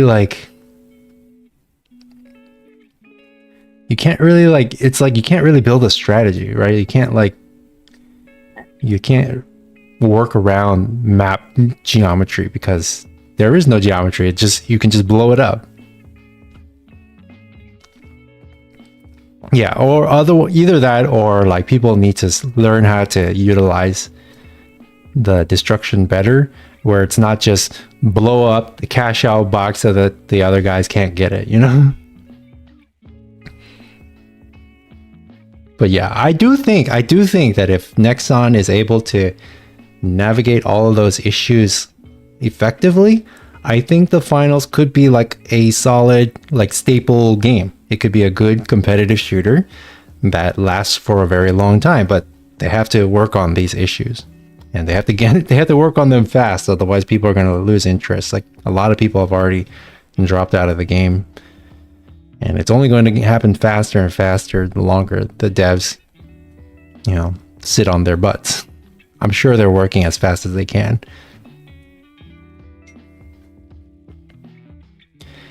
It's a game changer for the shooter industry, but it's just in an awkward stage right now. I think so. I think the game has a lot of potential, and a lot of the people working on the game, they're from like Battlefield and other like highly regarded games. So I think like they have the talent for it. They just need like a good vision for development, I think.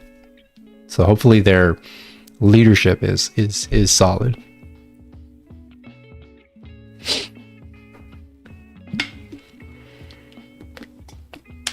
Yeah, like I don't think they should get rid of the destruction completely. I do think there are a few areas where they could maybe nerf it a little bit, especially around the cash out box. But it does, they don't have to go crazy with it. Just maybe nerf it a little bit, you know? Lots of people still play Battlefield multiplayer after all these years. Yeah, I still play Battlefield 1 like fairly regularly. And like I just love it. You know? It's like one of the best games ever.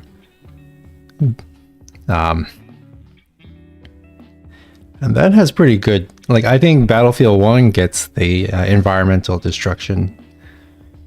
Well, I don't know, like there is destruction. I don't know if there's like a whole lot. Like, yeah, I don't have silent mode on. I even like put my phone on silent and yet it's making noise.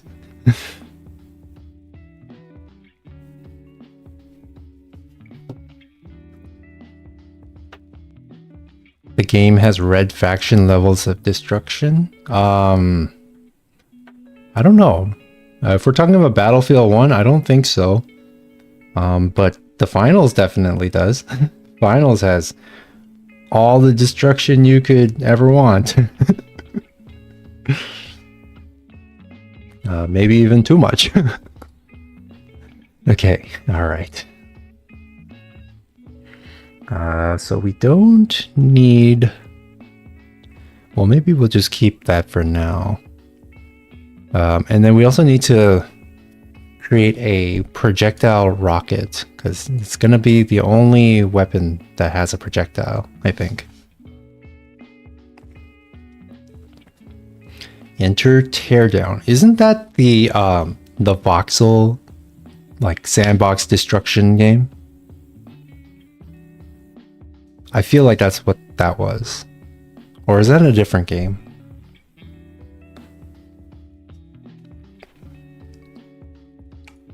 Anyways. It is? Okay. Yeah, so it's not really like a... It's a sandbox game, right? You can kind of do whatever you want, right? It's sad a corrupt company bought the dev team. You know, that's been happening a lot. It's been happening a lot with games. They get bought up by these like shady companies, and then they just basically shut down the game. Basically, they flood them with microtransactions, and then they shut down the servers after like a year. And that sucks. That really sucks. It's a big modding game. Yeah, I like it when games are very mod friendly.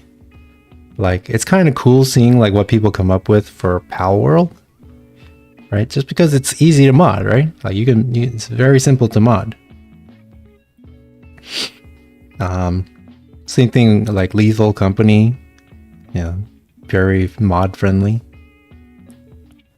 I like that. Yeah, Pal World. I actually haven't played since the last stream. But I kind of I need to play more. I need to play more.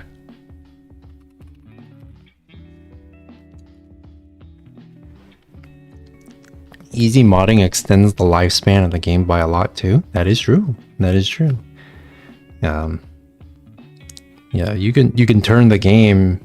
You can make a whole new experience, really. I mean, like, I feel like Minecraft, right? Like before Minecraft got bought out by Microsoft, like people were only playing mods at that point, right? Because the game was pretty much dead otherwise, and so the only reason why people would play is because they have mods. Now that Microsoft has it and they added a lot of updates, people play vanilla for the sake of vanilla. But still a lot of mods. And I think the mods are a big part of what makes Minecraft as big as it is.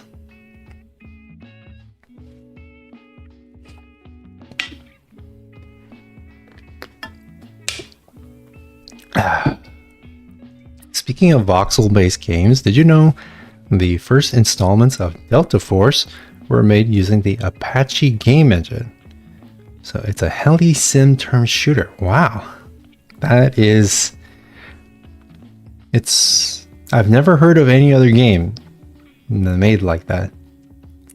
That's really cool. That's really cool.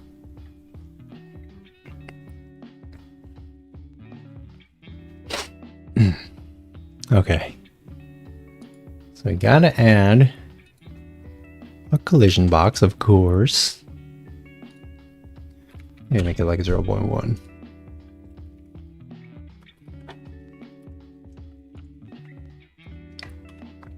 Yeah, so this is gonna be our rocket projectile. And right now, it's just gonna use cubes to represent it.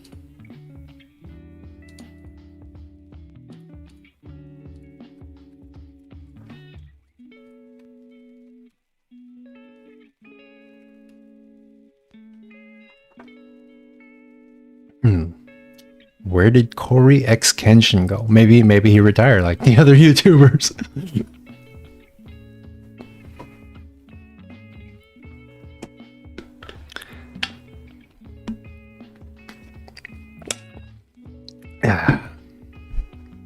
Nah, you don't think that's possible? Would it be like a RPG-7 or AT-4 sort of rocket launchers? I don't know much about my rocket launchers, but definitely not like an RPG-7 where you can see the rocket from the outside. Because I don't want to do all the extra work to have the rocket be there and then not be there when you shoot it. I just want to have like a tube that you put a rocket inside and then that's all you see.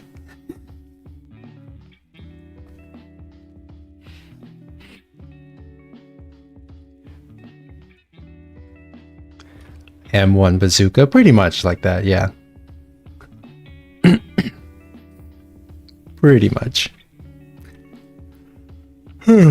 Okay, so we'll call this the rocket.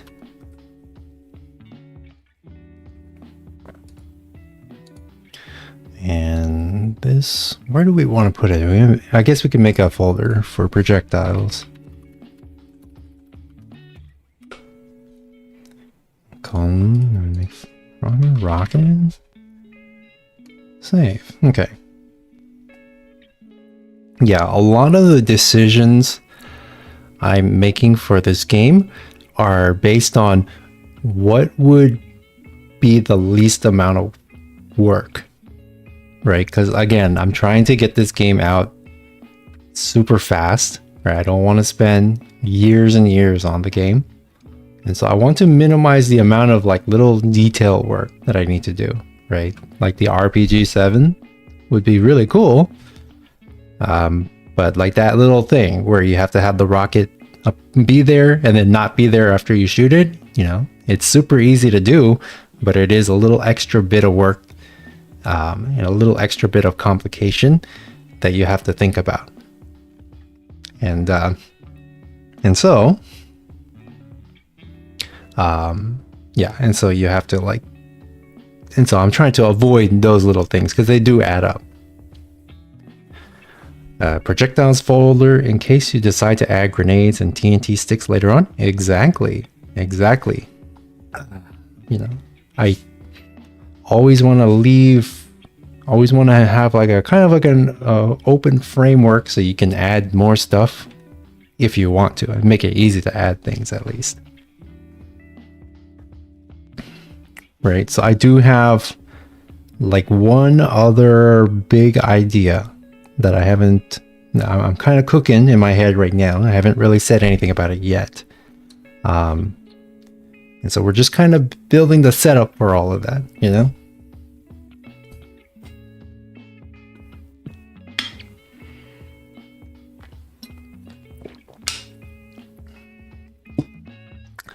Maybe even a sort of skeleton for possible sequels. Yeah, there you go. You can, like if the framework for the game is solid, you could just copy and paste it and then just add more like features and more content, and then that could be your second game. Do you know about Factorio? Like that's kind of like what it is, right? Right now, Factorio, they're working on a really big expansion for the game, and it's going to be essentially a sequel to the game, but it's using the same engine. It's just that they're going to add a lot of stuff, right? So that's kind of like what justifies making it's not a sequel, it's just a big expansion, but it's like a second game, you know? And that I think more games should do that. Like just like forget the sequel, just make the current game twice as big, you know? I think that's like a really good way to do games, honestly.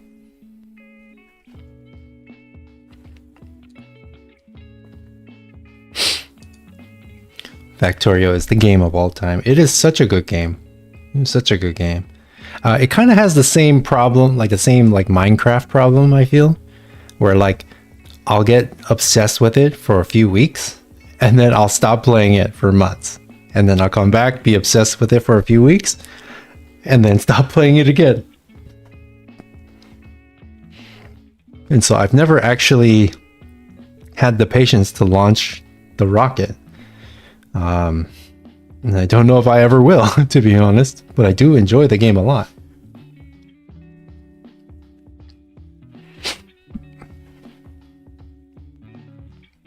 Right, you know, it's just that the fatigue sets in and you kind of want to do other things. Alright, so here... The factory must grow, indeed. We must expand to all corners of the map, extract all the resources, kill all the native wildlife, and claim the planet as yours. Satisfactory is the game that ate my soul. Yeah, I don't know what it is. Like, what is it about games that are essentially emulating like a real life job? What is it? Why are those kind of games so compelling? Right? You have games like games where you're like a diner at a like you're like a waiter at a restaurant, or you have to like manage a factory, or you have to like you have to fly an airplane. It's like, why do people like doing jobs in games? Like, I love it too. I don't know why though. Number go up, brain go burr. That's an acceptable explanation. I just watched some guy make a real life spring lock suit. I think I saw that on Twitter. Right? He got his arm stuck in it or something, right?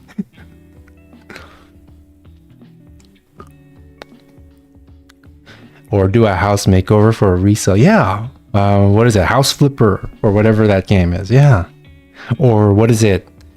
The power washing simulator. Like, what is that? That's literally just a job.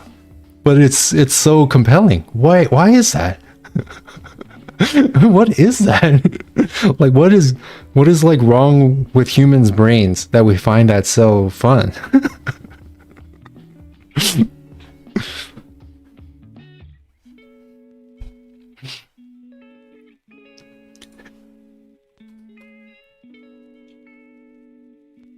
Mech Mechanic Simulator was on a 90% discount just yesterday.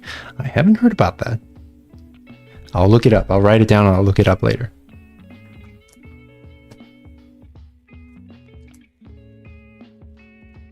Mech Mechanic Simulator. Okay.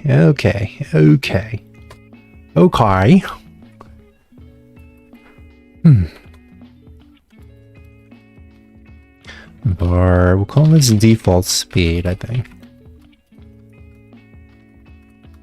I will do like, yeah, 5. Maybe to do with a feeling of autonomy? It could be. It could be. So velocity equals minus transform dot basis dot z. Or maybe minus, is it global transform? The basis dot z? We'll have to see. And then times, that would create a function on speed, and that returns default speed for now. Okay.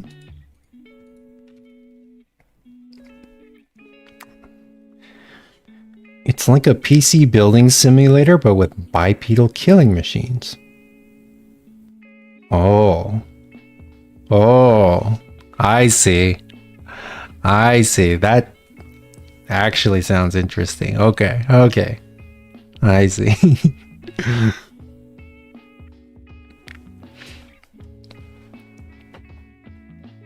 House Flipper 2, they just start giving people deeds to dilapidated houses IRL. Yeah, it's like, okay, here's your project.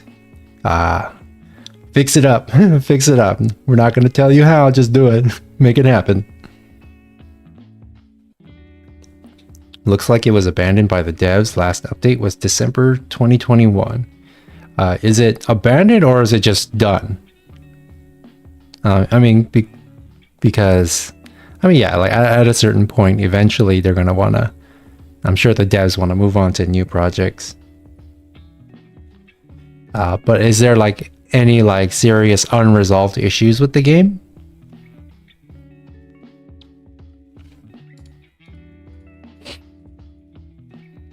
Actually, let's make the default speed 1 for now. And then I just want to make sure that it's working properly. So we'll put one of these in there. Some guy reviewed it and said it was finished at its core, but needs a lot of polishing. Oh, okay, I see. Yeah, I mean, it might be one of those situations where the developers got their money out of the game and it's not enough to continue developing the game, you know, indefinitely, and so they're just moving on to the next project. I'm guessing that's what it is.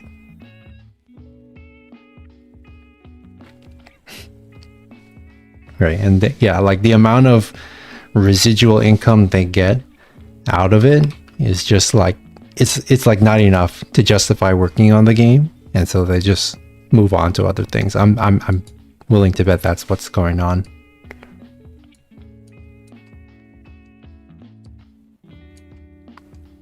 Okay, so our little rocket is right here.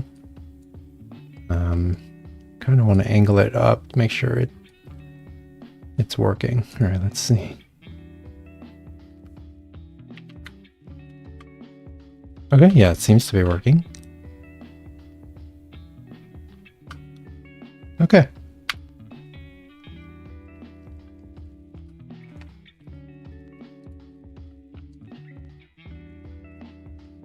I'm working on a Godot game right now where you are flying an airship, but I'm going to add more things so it's not just a flight simulator. What kind of things are you planning on adding? You don't see a lot of airships in games. It's always fun to see like a Zeppelin just anywhere, right? Battlefield 1 has a Zeppelin, and Battlefield 1 happens to be one of the best games ever made. Coincidence? I think not. Probably like some more horror elements. I mean, why not, right? You got your airship piloting simulator with horror elements. That's like the mortuary assistant. Another game where you're just literally doing a job, but then with horror. It's perfect. It's the perfect formula.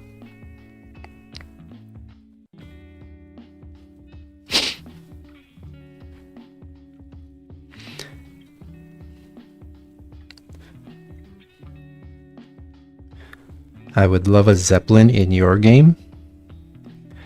Maybe like as a background element, just like kind of floating in the sky. But not as like an actual like mechanic in the game. That's like a whole nother game.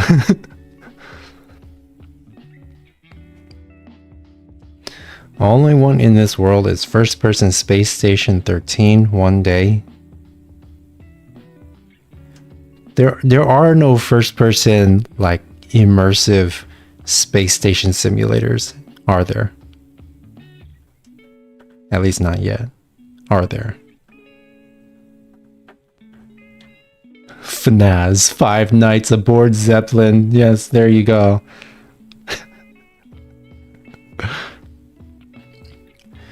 Where the horror aspect is a mere obstacle to a job well done, kind of like Lethal Company. Yeah. That's simple but proven concept. There's an actual ISS tour on Oculus, but that's not that gamey.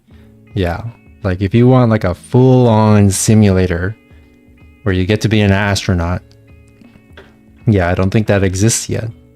Maybe you can make it exist.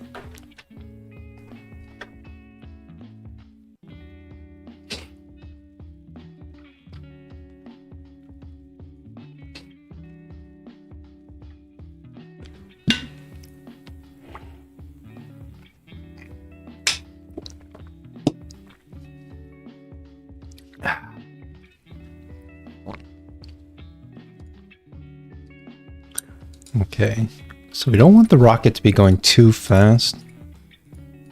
So we'll see if 5. We'll start with 5 and see if that's good.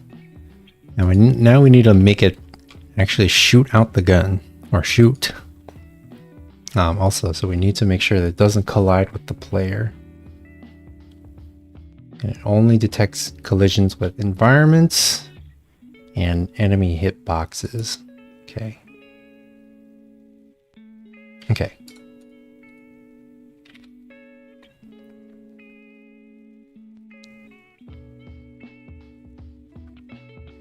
I found this massive drill at the company building, so I think there's going to be some story to Lethal Company. I mean, if there is, then yeah, cool. I hope they expand the game, make it even better.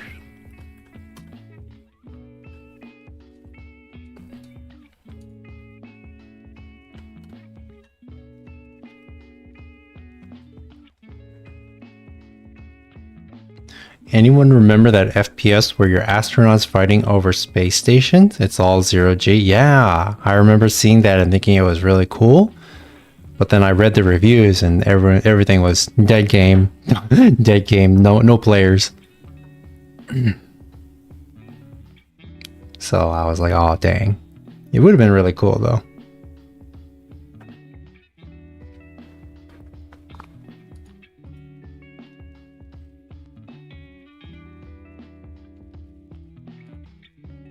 Okay, let's see. So we have penetrating fire, we have regular fire, and now we need to do projectile fire.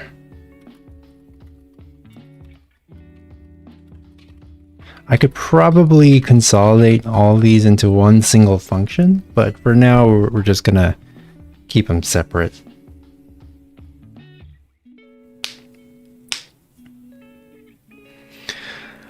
XZR, hey, how's it going?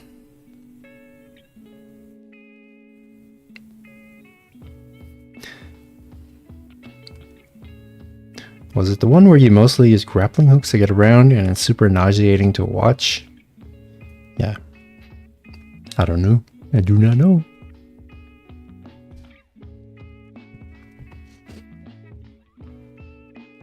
Hello, Key Lime. How's it going?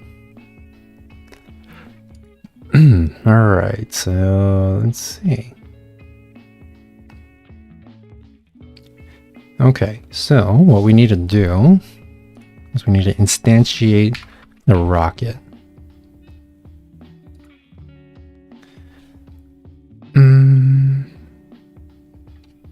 Okay, yeah, I know.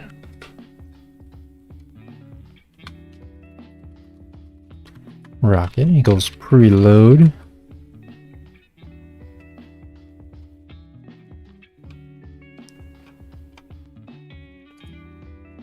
projectiles, rocket. Right there, okay.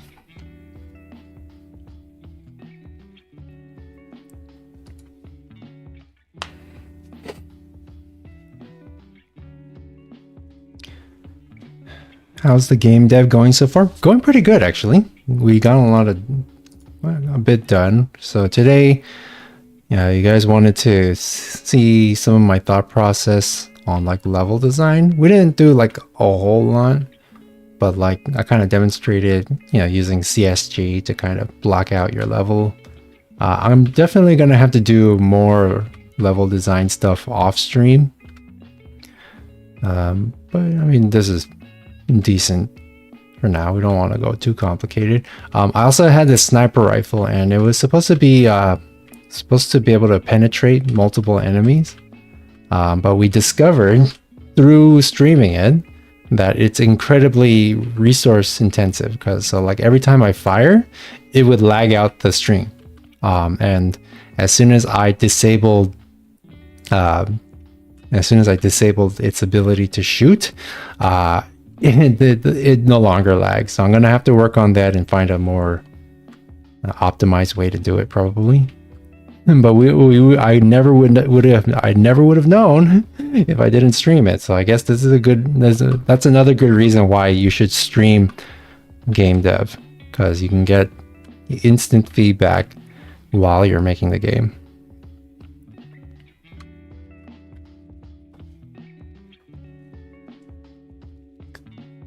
Some work done is infinitely better than no work done. Exactly. Instead of doing nothing, do something. What's the hardest thing you ever programmed? Definitely has to be the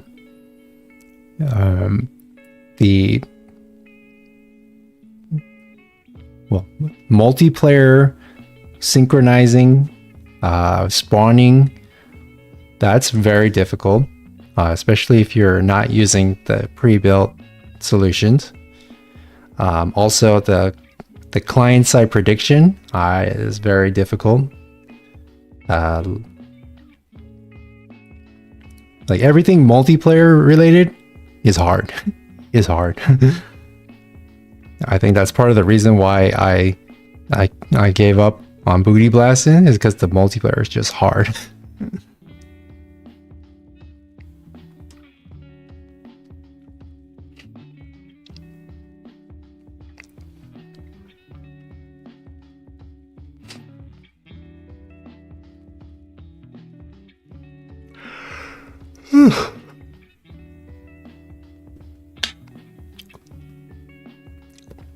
Okay, let's get this rocket spawning. Let's make that happen.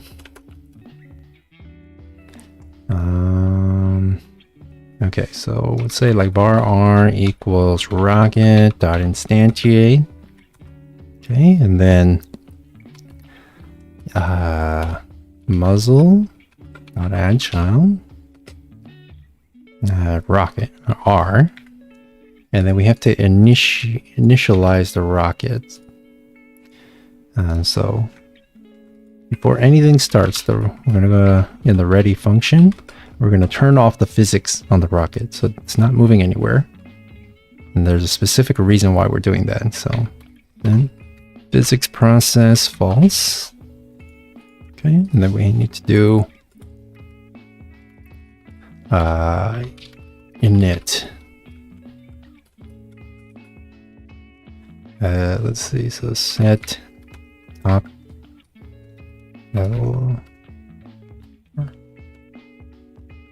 level equals true.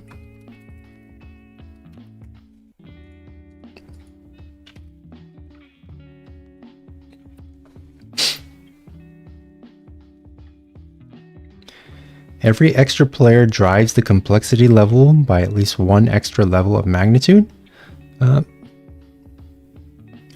I mean, I would say that once you're able to synchronize two players, like you can get two separate players controlled by two different people on the screen at the same time, moving around, and they're doing, and they're communicating properly and moving around properly over the network. Once you have that, it's pretty easy to add more. I think the more difficult thing is,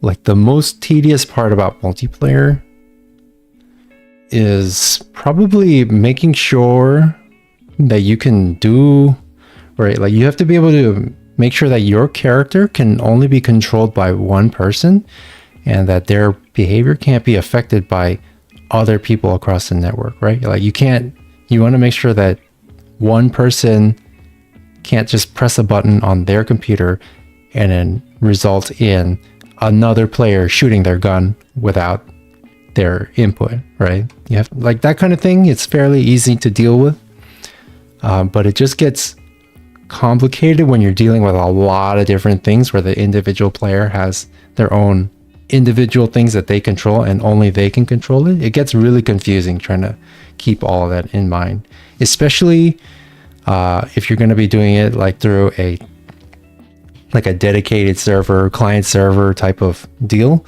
It gets really confusing because you're sending signals back and forth from the signal back to the player, and there's just a lot of different things going on. So it's like tedious, and there's like a lot of like brain thinking that you have to do. What version of Godot are you using? I am using 4.2.1, so the latest version. I guess unless you're one that does like the nightly build stuff. I hated doing the multiplayer for my game, and I ended up restarting it from scratch because I hated the netcode system. Netcode is always hard. It's always hard. And actually, I think that Godot's like implementation is actually pretty solid. Not too many issues there, and it just works. It just works. That's what I like about it.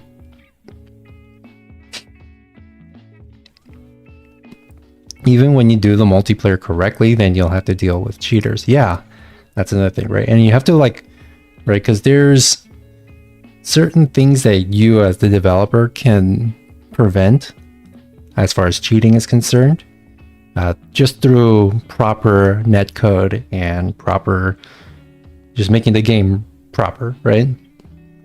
But then there are other things that you just can't control, like aimbots are just something you're always going to have to deal with. Wall hacks are something you're always going to have to deal with. And for that, you need to have like anti-cheat software for that. And, that's a whole nother thing that you have to deal with. And it costs money too. It costs money, of course, to have easy anti-cheat.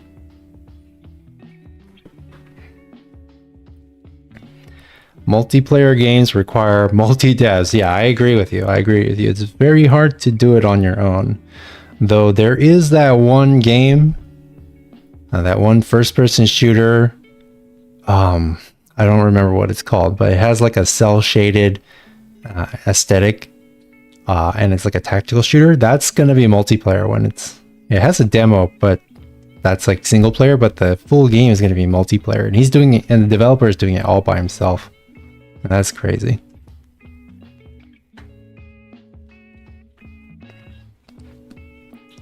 Is there an effective method for anti-cheat other than just outsourcing completely?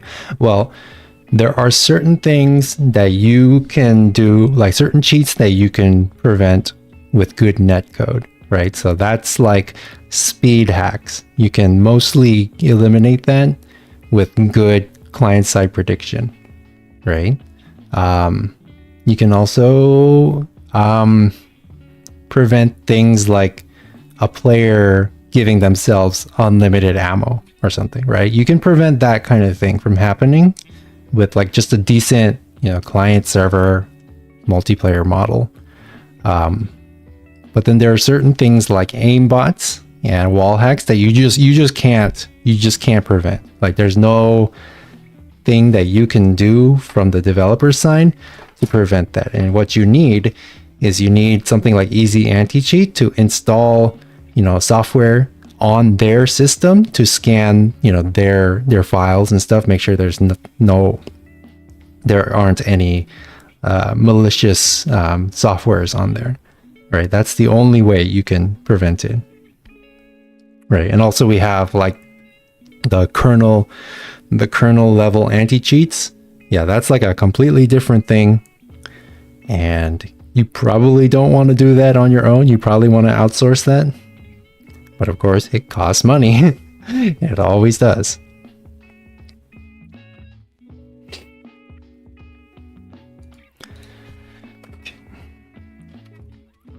Since physics process true. Okay. Actually, do we even need to do this? We might not need to do that, actually. Let's see. Let's see.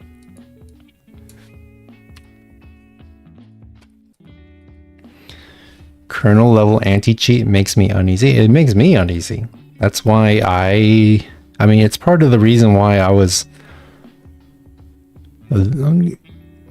like, it doesn't affect my enjoyment of Valorant, but it's just another one of the things that make me not want to play it, right? I mean, mainly I just don't really care for Valorant that much. But the kernel level anti-cheat is just another thing where it's like, oh man, yeah, that exists. So that's why I only have Valorant on my gaming specific PC, right? Because, you know, it already, like, you know, every anti-cheat is pretty much every anti-cheat now is kernel level, whether they say it is or not.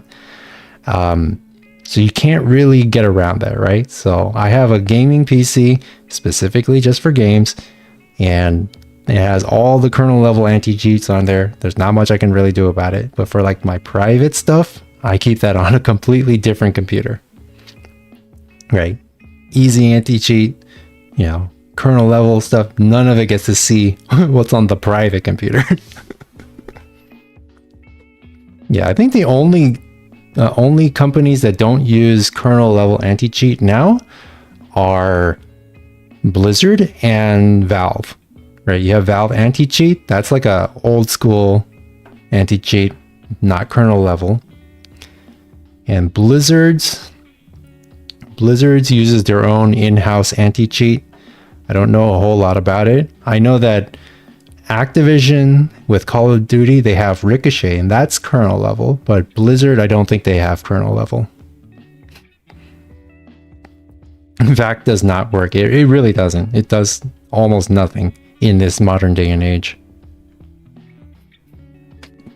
You got a dedicated IP address for gaming. Yeah. You know, you can't, you know, just because they're a game company, you can't trust them. Can't trust them.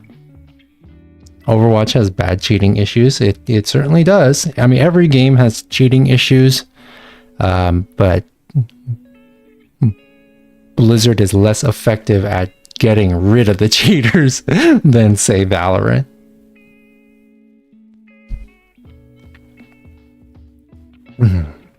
Overwatch has worse game design issues these days. I mean, I've actually been having a decent amount of fun with Overwatch recently. But I still don't know whether it would have been better if they had just stuck with 6v6. Like, are you one of those that think 5v5 is better or 6v6? Because I'm not too sure.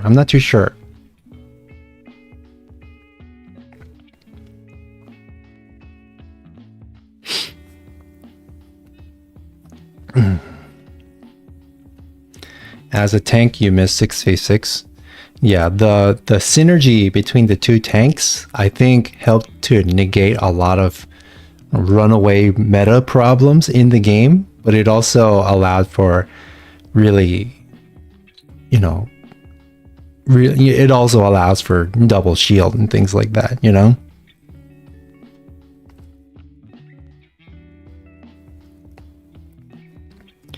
Used to play Ryan Zarya. It was awesome. Yeah. I mean, that's the classic combo, right?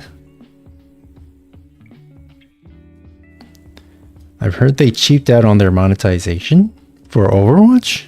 I mean, actually, you know, people like to I mean, people criticize Overwatch's monetization, and I think they're valid for that. Price wise, though, it's not like really out of line with monetizing, like with the industry standard. I do think that because Overwatch kind of shit the bed for a long time, people are more critical of their monetization than like Valorant. But Valorant's like monetization is way worse, way more expensive, way less value.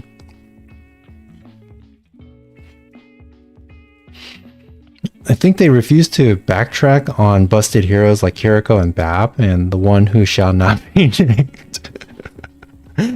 I mean, yes, Kiriko is very strong. Bab is very strong.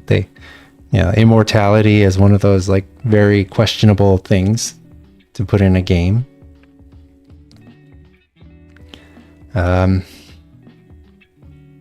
It's just hard to balance a game like Overwatch. Has anyone here heard of Ace Arola? Yeah, I have. I've heard of him. I haven't really watched any of his videos, but I do see him a lot on game dev Twitter for sure. He has a lot of opinions.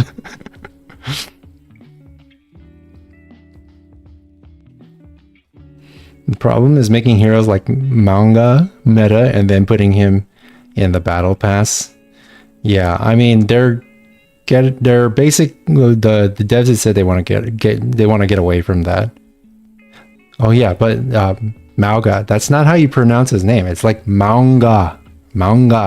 That's like the proper pronunciation. I've heard people say. I never would have guessed.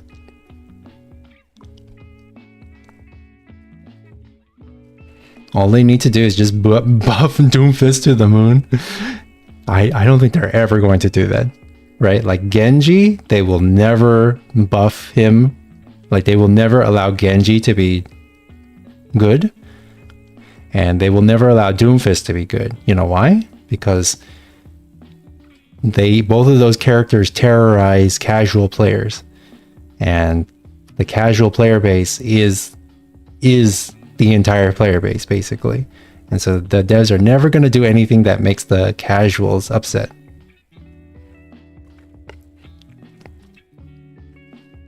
I mean, and I kind of agree. Like, I would hate it if Genji was like the best DPS in the game. Oh my god. Oh my god.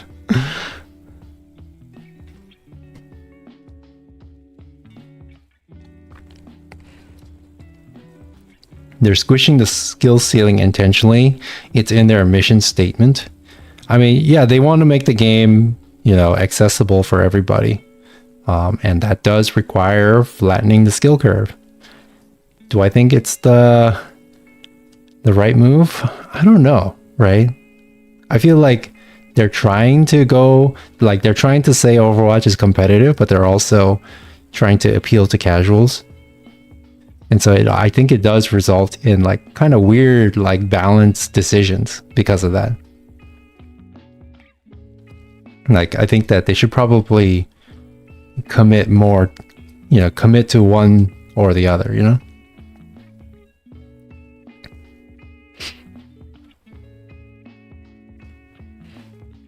You may as well split into a comp game and a casual game. Yeah.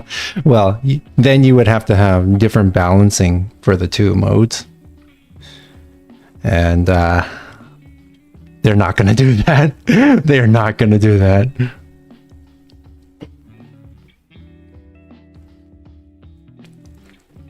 Okay. All right, we're just going to test this real quick.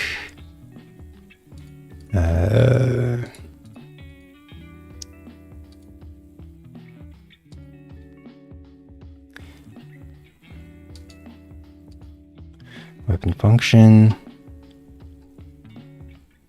Camera root. Okay. It basically just spawns the rocket in.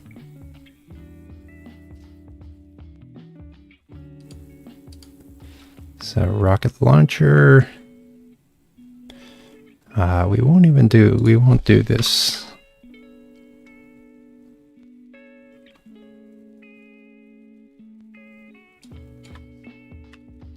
Just want to test it.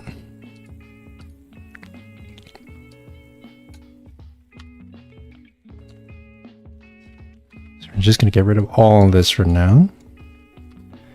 And we're just going to camera root dot projectile. Projectile. Projectile. Fire. Jesus. I'm like, what am I making right now? I am adding a rocket projectile into the game right now for a rocket launcher. And I'm just putting in the basic, just the basic, what is it? What's it? Logic for that. Okay, so do that. Weapon 5. Rocket. Launcher. And then we also have to add the mesh for the view model. Mesh. Just call it rocket launcher. This is still the booty blasting game? No, it's not. It's a different game. It's a much smaller and simpler game than booty blasting. Okay. Okay, we're just gonna have to hack it for now.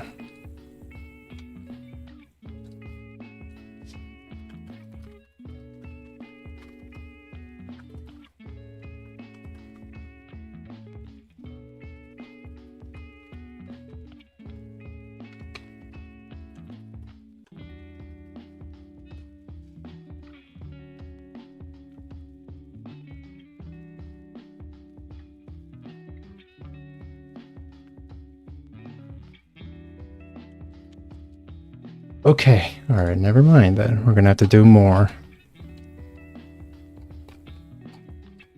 Oh, I know what I'll do. I know what I'll do. We'll hack it even more.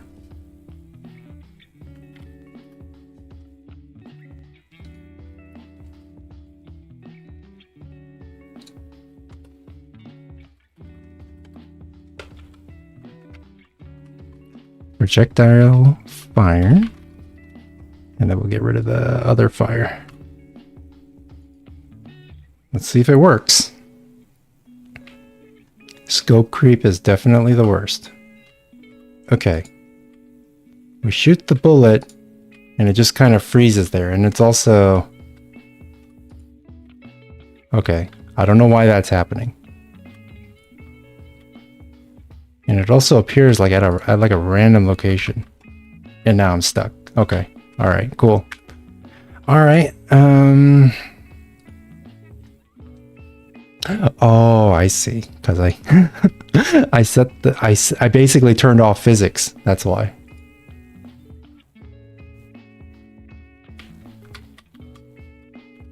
Okay. Also, rocket. It's in environment. We don't need that.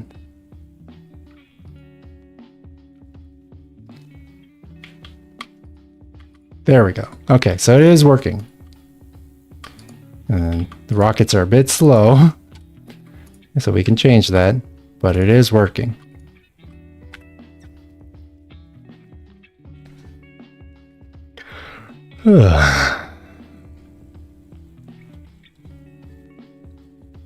Gotta watch Game Maker Toolkit's video on when to finish your game. Yeah, I mean, I have a very clear idea, or a very clear end goal for the game, right? I know pretty much everything that's going to be in it, and once I get it all done, game's finished and it's out, you know? Unlike Booty Blasting, where I had no idea when it was going to be done, here I know what I need to do.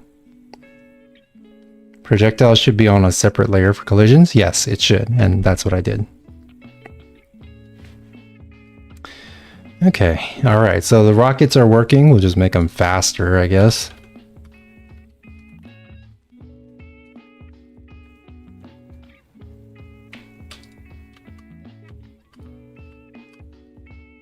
It might still be a bit slow, and also you can see that when the rocket hits the ground, it just kind of skids on the ground.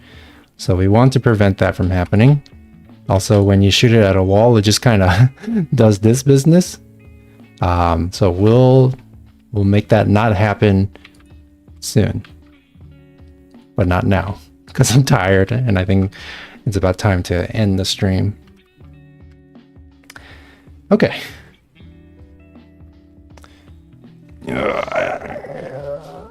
Okay. But yeah, Captain No Name, which video? Oh wait, no, you were talking about he has a specific video about when to finish your game. Yes, you're right. Ricochet to Rico Slide, yeah, exactly. They're playing CS Surf, yes. They're playing CS Surf, but yeah, it's very easy to fix that. I just need to change up some of the code, and we'll be good to go. Surf is a classic. It is. It really is. And it's all because Source's physics engine is weird.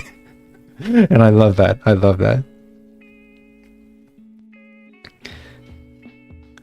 Got easily 500 hours. And yeah, like there are people who only play Surf, right? They don't play CS proper. They just play Surf, right? And that's kind of cool. That's okay, you know? That's totally okay. Yeah, it's kind of like how when CS 1.6 was like the CS, all I wanted to do was play gun game, right? I didn't want to play search and destroy. I just wanted to play gun game. And now it's kind of the opposite. Now I want to play search and destroy and I don't want to play gun game. Surf people be saying the most wild stuff. Yeah, for real. Oh yeah, let's go back to the chatting screen. All right. Yeah, we had a productive stream today. It's a dying community that is dying faster because of Counter-Strike 2. Well, that sucks. Okay, so the physics for surfing is broken. Oh, I see. Yeah, it seems like for Source 2, they must have done like a complete a rewrite basically. Because yeah, people have said, you know, the physics are different. They don't feel the same as CS:GO.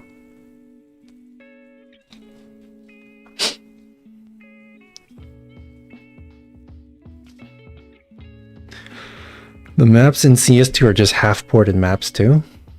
I mean, I think the work that they did on the maps was really, really good, right? Like, especially the lighting. The lighting looks so good.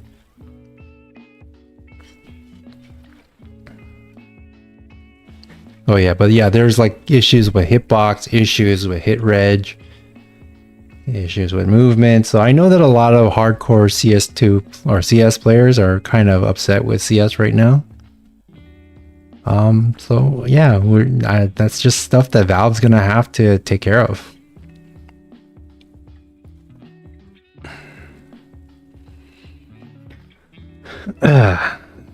Good night, G, till the next stream on whenever day. Yeah, probably Tuesday. But if I'm feeling up for it, I might do a stream tomorrow.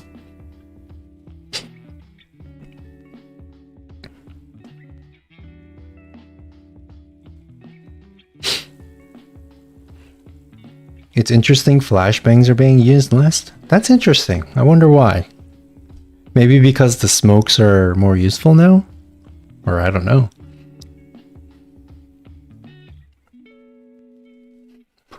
The Score Esports, man. that name.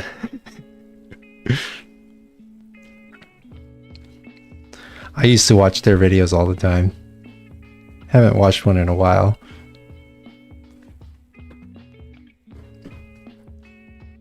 Yeah, I'm guessing that the smokes provide just a little extra bit of value because you can't, because they changed the physics of the smoke and you can't like one way anymore. I'm guessing that they're like slightly more powerful. I love that channel for CS content. Yeah, I mean, like, I've been like, it's like I don't really follow them anymore, but yeah, I used to watch a lot. The Mirage one-way smoke, yeah, like all the one-ways are gone.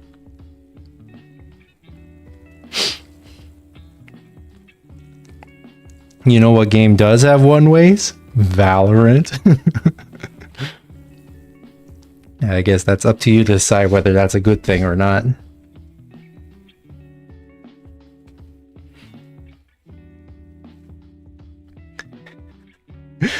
Okay, all right. I'm gonna go ahead and call it a day. Thank you all for stopping by. I enjoyed this a lot. I always enjoy our game dev streams. They're always very fun, and we always get stuff done. So it's nice. So yeah, I hope that you'll be here for the next stream. I don't know what I'm going to be streaming next, but I'm sure I'll figure it out, and I'm sure I'll let you know. So yeah, thank you, and I'll see you next time, okay? Bye-bye. Bye-bye. See you later. All right, time for the get.